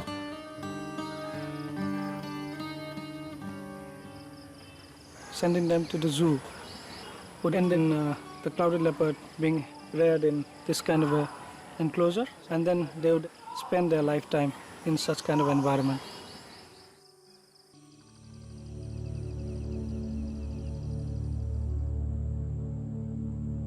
Back in the Ripu forest, the cubs are about to be tested on an essential skill. Runa and Kuta have already been weaned off formula milk and now eat freshly killed meat. Now it's time to find out if they can hunt and kill the birds and small mammals that would be their natural prey. If we have to rehabilitate these cubs, they need to have the hunting skills. Without them, we cannot think about that. So we had in our mind 3 or 4 different species in domestication which we can use, which can challenge those cubs and actually develop the hunting skills. It's a crucial moment. If they can't catch their own food, they stand no chance on their own.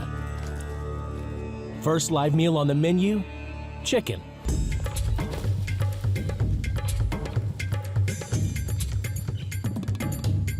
At first, the cubs seem to treat it all as a game. Then Runa shows he has the right idea.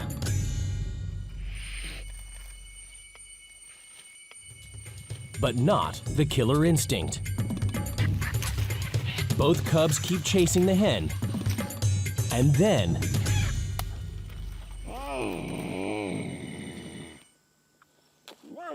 This is the first time that these cubs have actually made their own kill. And they've been swift, very quick. And one of the cubs, as soon as it made its kill, as soon as it got the chicken, ran straight up a tree. So it just goes to show that their instincts are kicking in.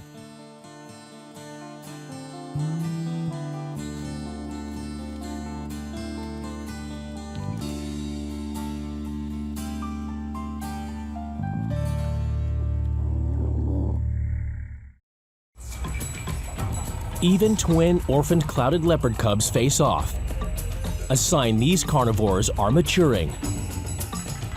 What happened earlier this morning was that both Runa and Kata caught this same chicken, and they were vicious. Neither one would let go. I mean, they're two brothers. I mean, they were quarreling. It was stalemate. Kuta wins, this time around.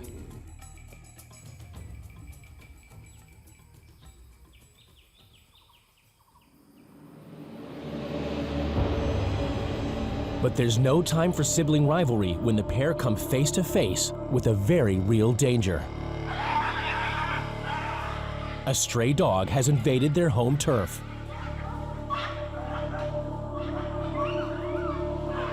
It's an anxious moment.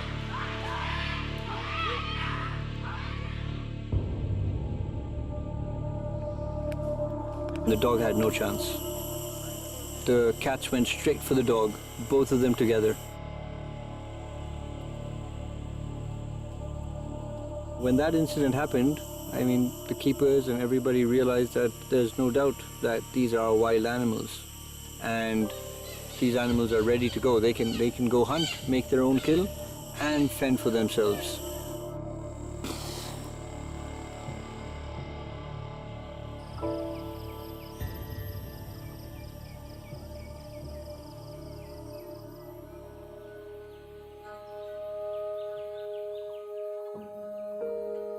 Before releasing the cubs, the team needs to fit them with radio collars.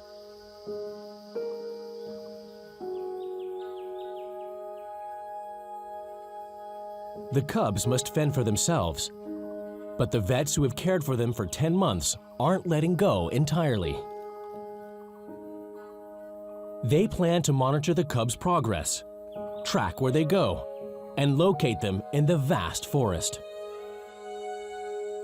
It is critical to know after release how they are surviving in the wild, because the success lies on this part of the project.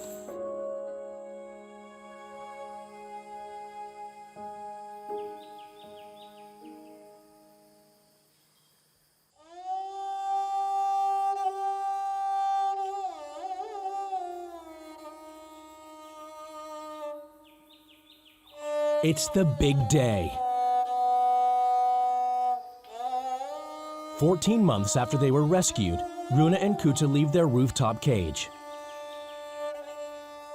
And this time, there will be no one to lock them in at night.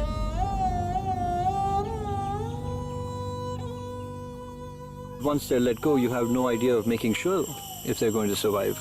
There are other predators, there's leopards, there's other things that can come and catch them.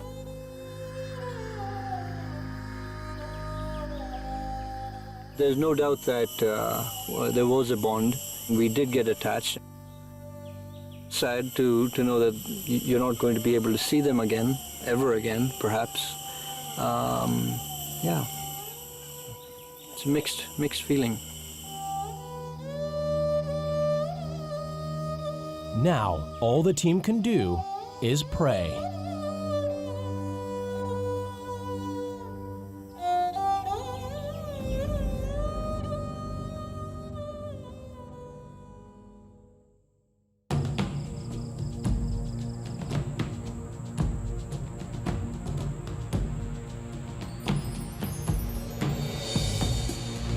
June 2011. It's been 13 months since the cubs were released. Sandesh Kadur, Bhaskar Chowdhury and his wildlife team are heading deep into the Manas forest to see if Runa and Kuta are still alive. It's been a year since they've been released into the forest, so here's our big opportunity to find them here again. It's risky, and it's not just predators they fear. A wave of kidnappings and shootings by local insurgents delayed the trip by 6 months. What worries me are rebel groups that can come in here and kidnap you. That's what makes me feel unsafe and insecure. But I'm excited to be here nonetheless.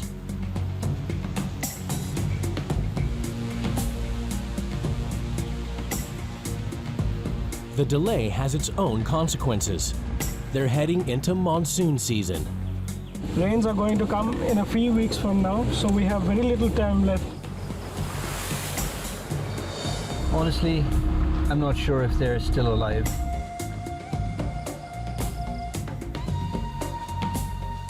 They set up base camp in the heart of the jungle, close to the spot where they last saw Runa and Kuta.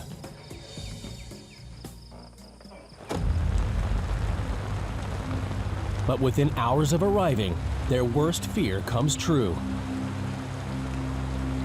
Oh, it's pouring rain. We just got hit by a thunderstorm or a big rainstorm, and it's coming in hard, and we're unprepared. Yeah, this tarp's not going to hold up. It's not going to. Definitely not going to hold up. If the monsoon has arrived early, then the search is doomed before it even begins.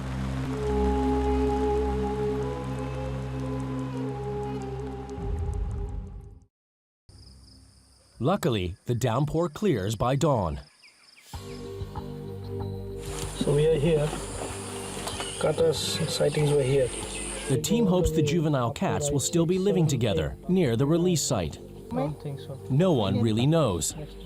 They'll be hard to find. Clouded leopards are thought to hunt by night, and sightings are rare. Like a hunt for a missing person, they'll need every possible technique to find evidence of the cubs. They will use photos of Runa and Kuta to quiz local villagers for possible sightings. Set up camera traps in likely locations. And scour the jungle looking for evidence, like fresh kills and territory markings.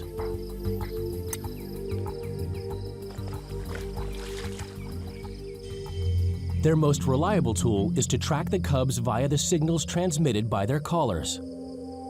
But their chances are already cut by half.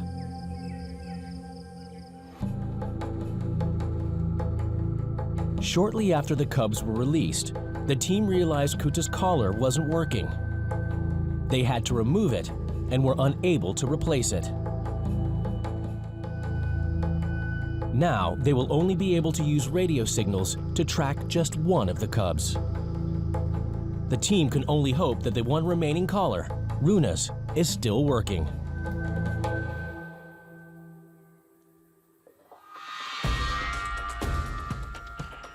They begin knowing there's a lot at stake. If the team can't find evidence that the cubs are still alive, then any future orphan cubs will spend their life in the zoo.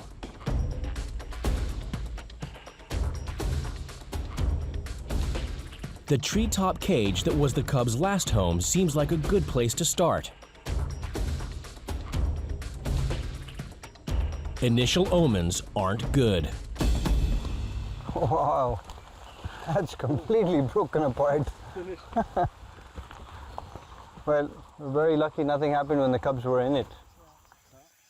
Locals have told Bhaskar that the cage was destroyed by angry elephants. So what happened here, Bhaskar?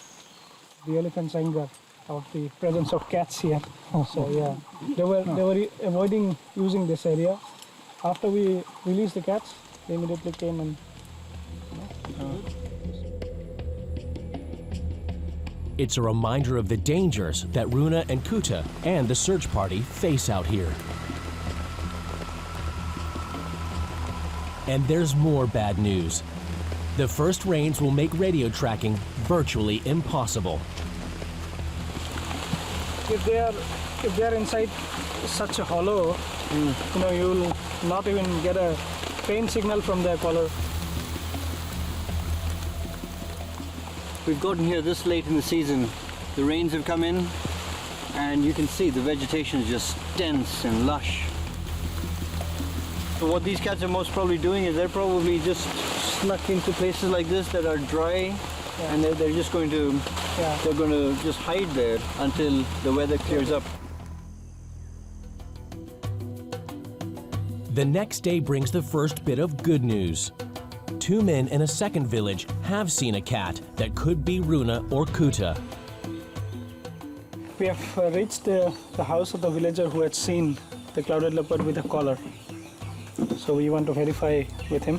We want to show him some pictures and try to get more information from him. It's not much of a lead, but it's all they've got to go on.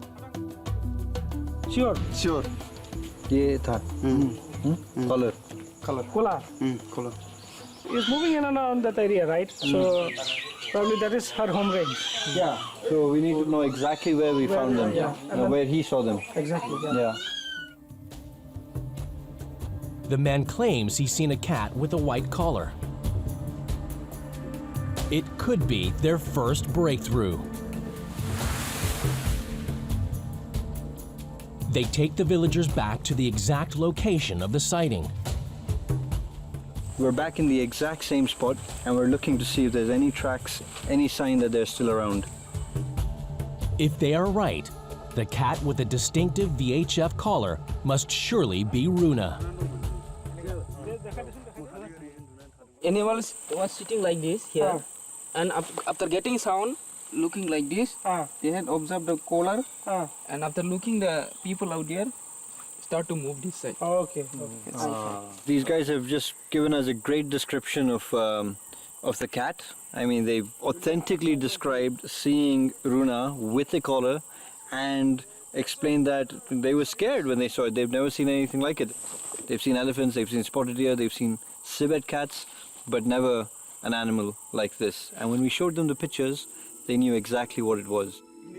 WTI vet Panjit is one of the local Bodo people. He has come up with an idea to help the locals who call all big cats by the same name. They don't have a word for a clouded leopard in the local language, which just goes to show that this animal is rarely, if ever, seen. So there's not even a word that exists to describe the animal. So Panja just made up a word which he's going to now propagate in the Bodo language. And what's it called again? Masafula. Masafula. Yeah. So it means clouds and cat. Okay. Ah, so the cat from the clouds.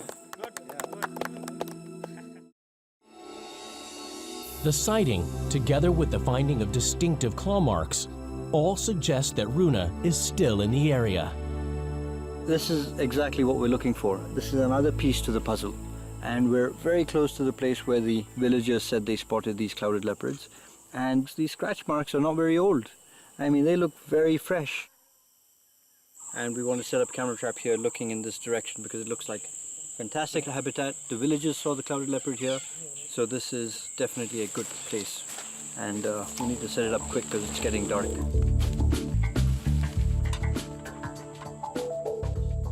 Has it gone too low? No. I think so. I think it's good. I think it'll go right in that level. Bhaskar, this might look funny. I know I don't smell too good in the jungle, but this is not for me. Okay. This is for your babies. Is it like a lure or something? Well, apparently this brand of very expensive male perfume has been used to attract jaguars in South America and ocelots. So let's see if it works for clouded leopards. Very good. All right. You want to just hold this for me? Yeah. Well, how does that smell? That's really good. Well, have some then. Yeah, there you go. Thanks. As a matter of fact, they spray it on a piece of rug and then they just place it. And cats come and they scratch on it. They just went and rub their cheeks on it. I'm sure it's some pheromone, something in the perfume that attracts them. And cats are very inquisitive, so it's an interesting smell. It's been known to attract other cats. So we want to see if we can just spray some on this piece of log, leave it here in front of the camera trap, and see what we can get.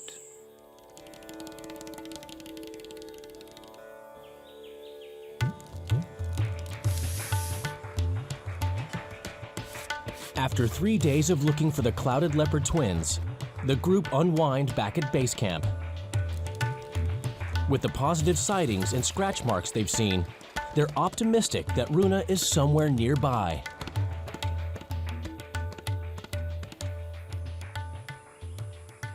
Later that evening, the team gathered to view the footage from the camera traps. All right, let's see what's in that CT6. Oh! Wait. It's a cat. Rewind. Same spot. That's a leopard. It's leopard. Yeah, no doubt, leopard. Beautiful. Good, not good enough. A tusker in mask. Beautiful tusker. Tusker in mask. What is it? Camera trap. Same place. Huge. That is magnificent. Uh-oh, this is a problem. Oh, no, don't do it. No, don't. One down, one down. Oh, no. It's just pounding on it. Oh, gone. All right, we got leopard. That seems to be Elephants so far. Spotted deer. spotted deer. This is the only place where only probably 50 to 60 individuals are surviving. Yeah. Come on, Cloudy, come out. Oh, poachers. Poachers. What? Yeah. Really? Look at that. Oh yeah. They have no idea the camera's there. They are with bows and arrows, right? Yeah. See. This is how they were caught in the first place, right? But this is very close to the release site, which is worrying. Yeah? I think if they come across Runa, I don't think that he's going to be spared.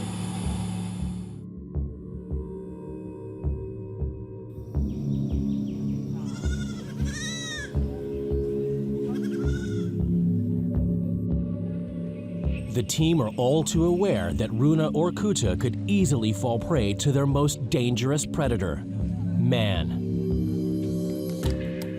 They head out of the jungle to find evidence of any poaching. Local people have a long tradition of using parts of wild animals as medicines, which helps to fuel the poaching trade. Sandesh's worst fears are realized. So we're in the market where wildlife parts are for sale, and some of these things are so inexpensive.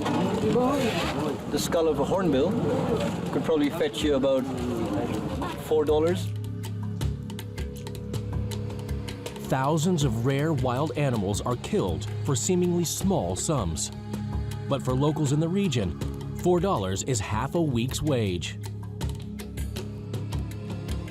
All of these are for medicines that local people believe can cure ailments, everything from diarrhea to anything. All sorts of animal parts are used in this trade. This is most likely the skull of a golden langur. Here's a cormorant skull.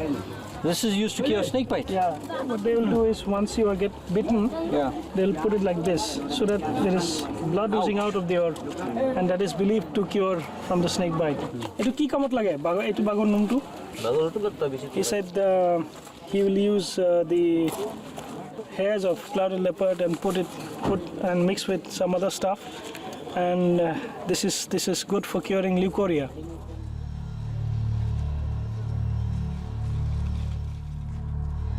Everything that we've been getting in the camera traps are being sold out here in the local market, which is very sad to see. The only way that they can get this out of the forest is through poachers. Clouded leopard numbers have fallen to fewer than 10,000 in the wild.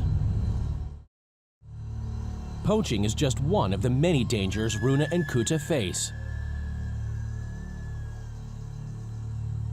And that's not all. The jungle is a dangerous place for humans, too.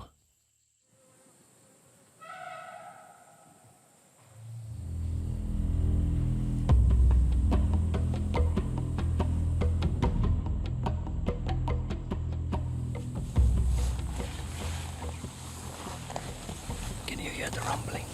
Yeah. So the elephants are probably aware of our presence. And most of these elephants are very agitated to begin with, so we've got to be on our guard. Like so much of the wildlife here, elephants are under attack from poachers and from locals who fear damage to their homesteads. It can make the elephants aggressive around humans. Elephants are among the most dangerous animals in India. So one of the difficulties tracking Roni and Kota on foot is coming across herds of elephants. And that's one thing we have to be very careful walking around in this landscape. No doubt about that.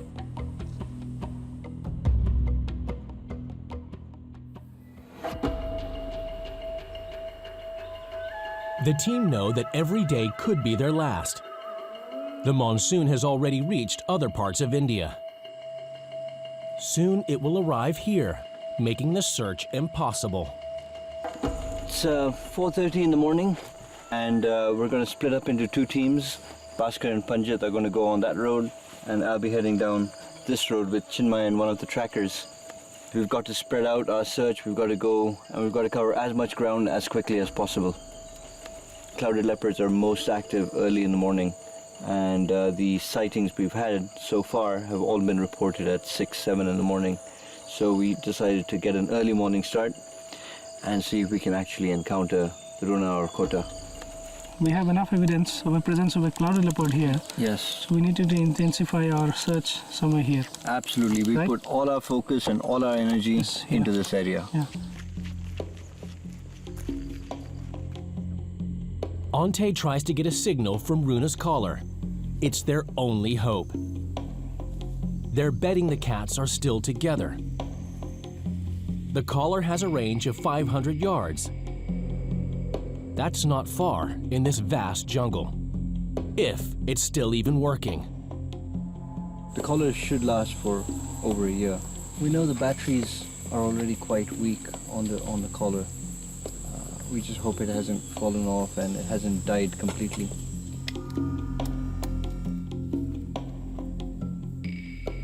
I've just asked him to see if he can climb up on top of a tree and look for a signal. I mean, we're here at 5 foot, 6 foot, and you can see how dense the vegetation is. After several hours, the team still can't find a signal. But then, Ante's tracking skills pay off.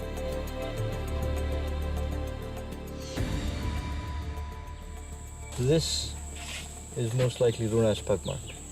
Look at the size. It's only about that big. Let me see if I have something I can put against it. This is a clouded leopard. That's perfect size. This is exactly the size of pug mark we're looking for. I mean, this is perfect. This is great. This is exactly what we need. Just a minute ago, Huntai said, hey, these collars are, no good.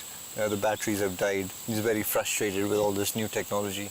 He's a tracker. He used to be a poacher, and now he's working to help conserve these clouded leopards. This is definitely what he would rely on. The old-fashioned signs of looking for pug marks, scratch marks, scrape marks. And this is one of the main things I was hoping to find.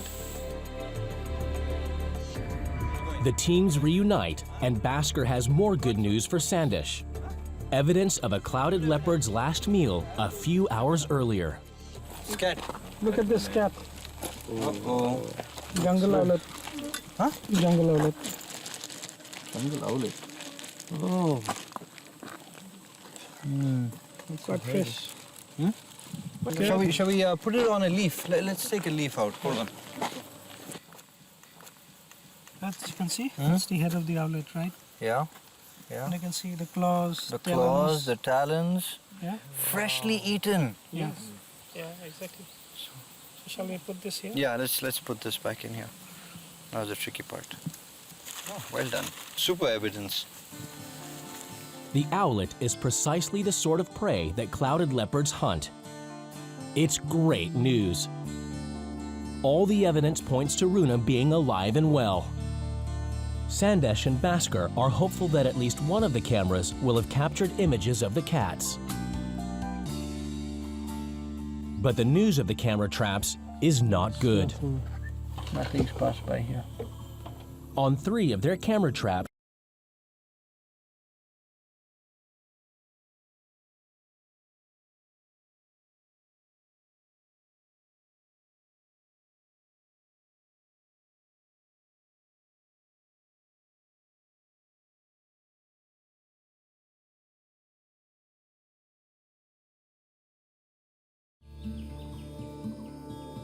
It's been a day with some ups and downs, huh?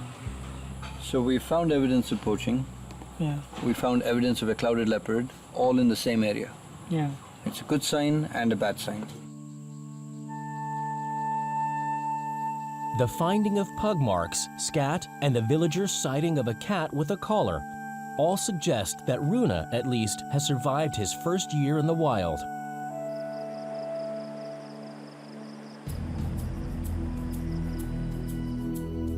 Eight days into the search, there's an extraordinary twist in the story. We just got a news that 2 clouded leopard cubs been confiscated by the forest department near Runikata, and they are being taken to the Soraikula Kokrajhar field station. It's incredible. A second pair of rare clouded leopard cubs, just 10 days old, have been rescued from the same area where Runa and Kutta were found. Panjit and Sandesh return to the vet center to care for and document the progress of these fragile young cubs, just in case they don't make it. So Panjit and I are going to leave as soon as I finish packing to go look how the cubs are doing. The camera traps are going to be here, and Bhaskar is going to remain, and he's going to be looking along the Bhutan border. Bhaskar and his team are going to stay in the jungle, broadening their search northwards.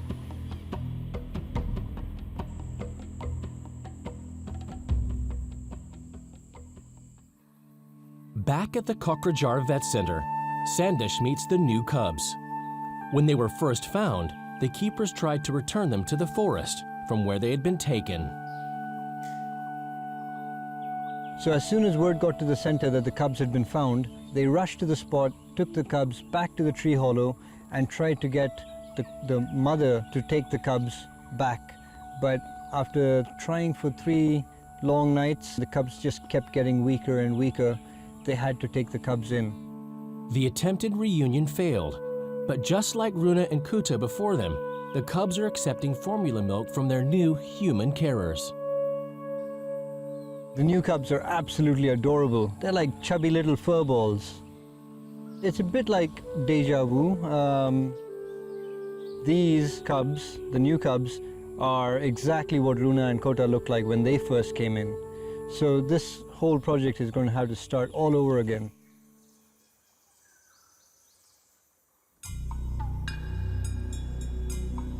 While Runa and Kutu were males, these cubs are females. Their carers named them Koila and Moina after the village where they were found.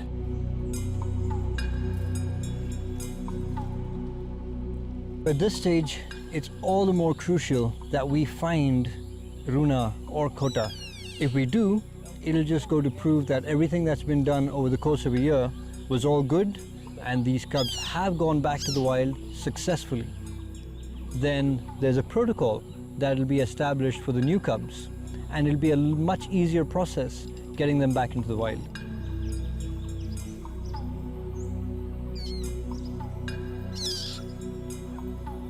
The future of these cubs is linked to Runa and Kuta's fate. They'll only avoid the zoo if there's evidence at least one of the older cats has survived in the wild.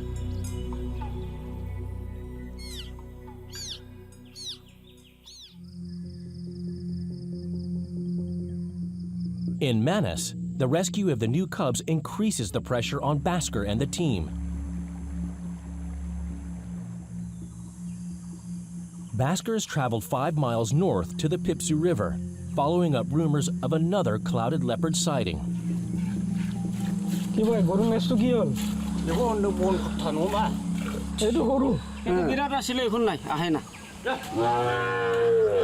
Bhaskar draws a blank with the local cattle herders, but he does get another lead. Reports of a young clouded leopard further north on the border with Bhutan.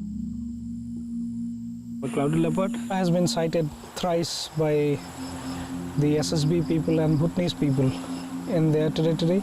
So what he might have done is cross the Pipsu River and go further north, and that is how he is sighted there. Could this be Kuta or another sighting of Runa? Bhaskar thinks it's worth following up.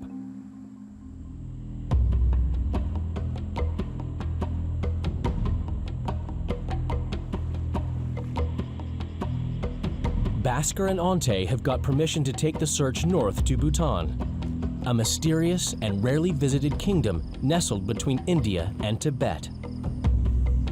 I'm standing just next to the international border pillar number 136. Just you can see there is no physical boundary here. It's only the political boundary that is dividing the two countries. But for animals, they can come from the Indian side, go to the Bhutanese side. At a manned border post, Bhaskar meets local forestry officials. And here's some wonderful news. A sighting of a cat, which can only be Runa. We have some really exciting news from the friend here with a gun in his shoulder. He's an employee of the Bhutanese Forest Department. He has seen Runa with a white collar on its neck about 4 weeks ago here in the riverbed. And he was going slowly towards the water and drank water, and he went further north. It's fantastic news. It's a second sighting of Runa, and this time from a forestry professional. Runa has not only survived, but has started to range miles from the release area to establish his own territory. They will definitely look for a territory. They'll move around after release and then establish a territory about 20 to 25 square kilometer. So they can easily come here and then they can be sighted there also. It's the clinching evidence the team have spent weeks looking for. Proof that at least one of the clouded leopards survived Bhaskar's untried rehabilitation program.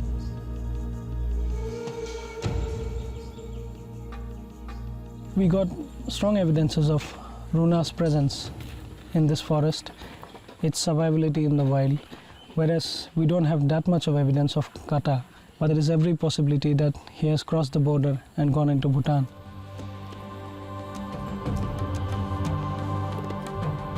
The protocol devised to return these rare and beautiful creatures to the wild has succeeded for at least one clouded leopard. Nobody had believed this. We had achieved the objective, which is amazing.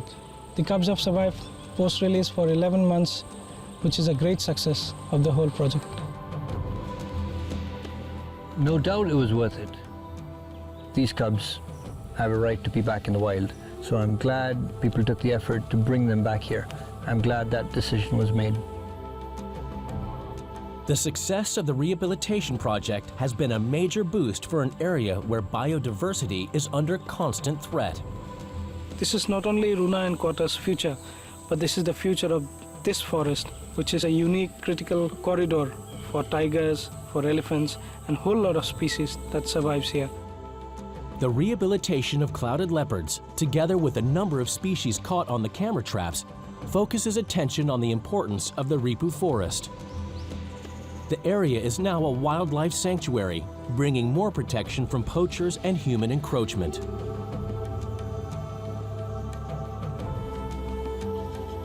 It's also a lifeline for India's dwindling population of clouded leopards. The two new baby cubs now have a less uncertain future. Based on the evidence that at least Runa is alive, the new cubs will be released into the wild.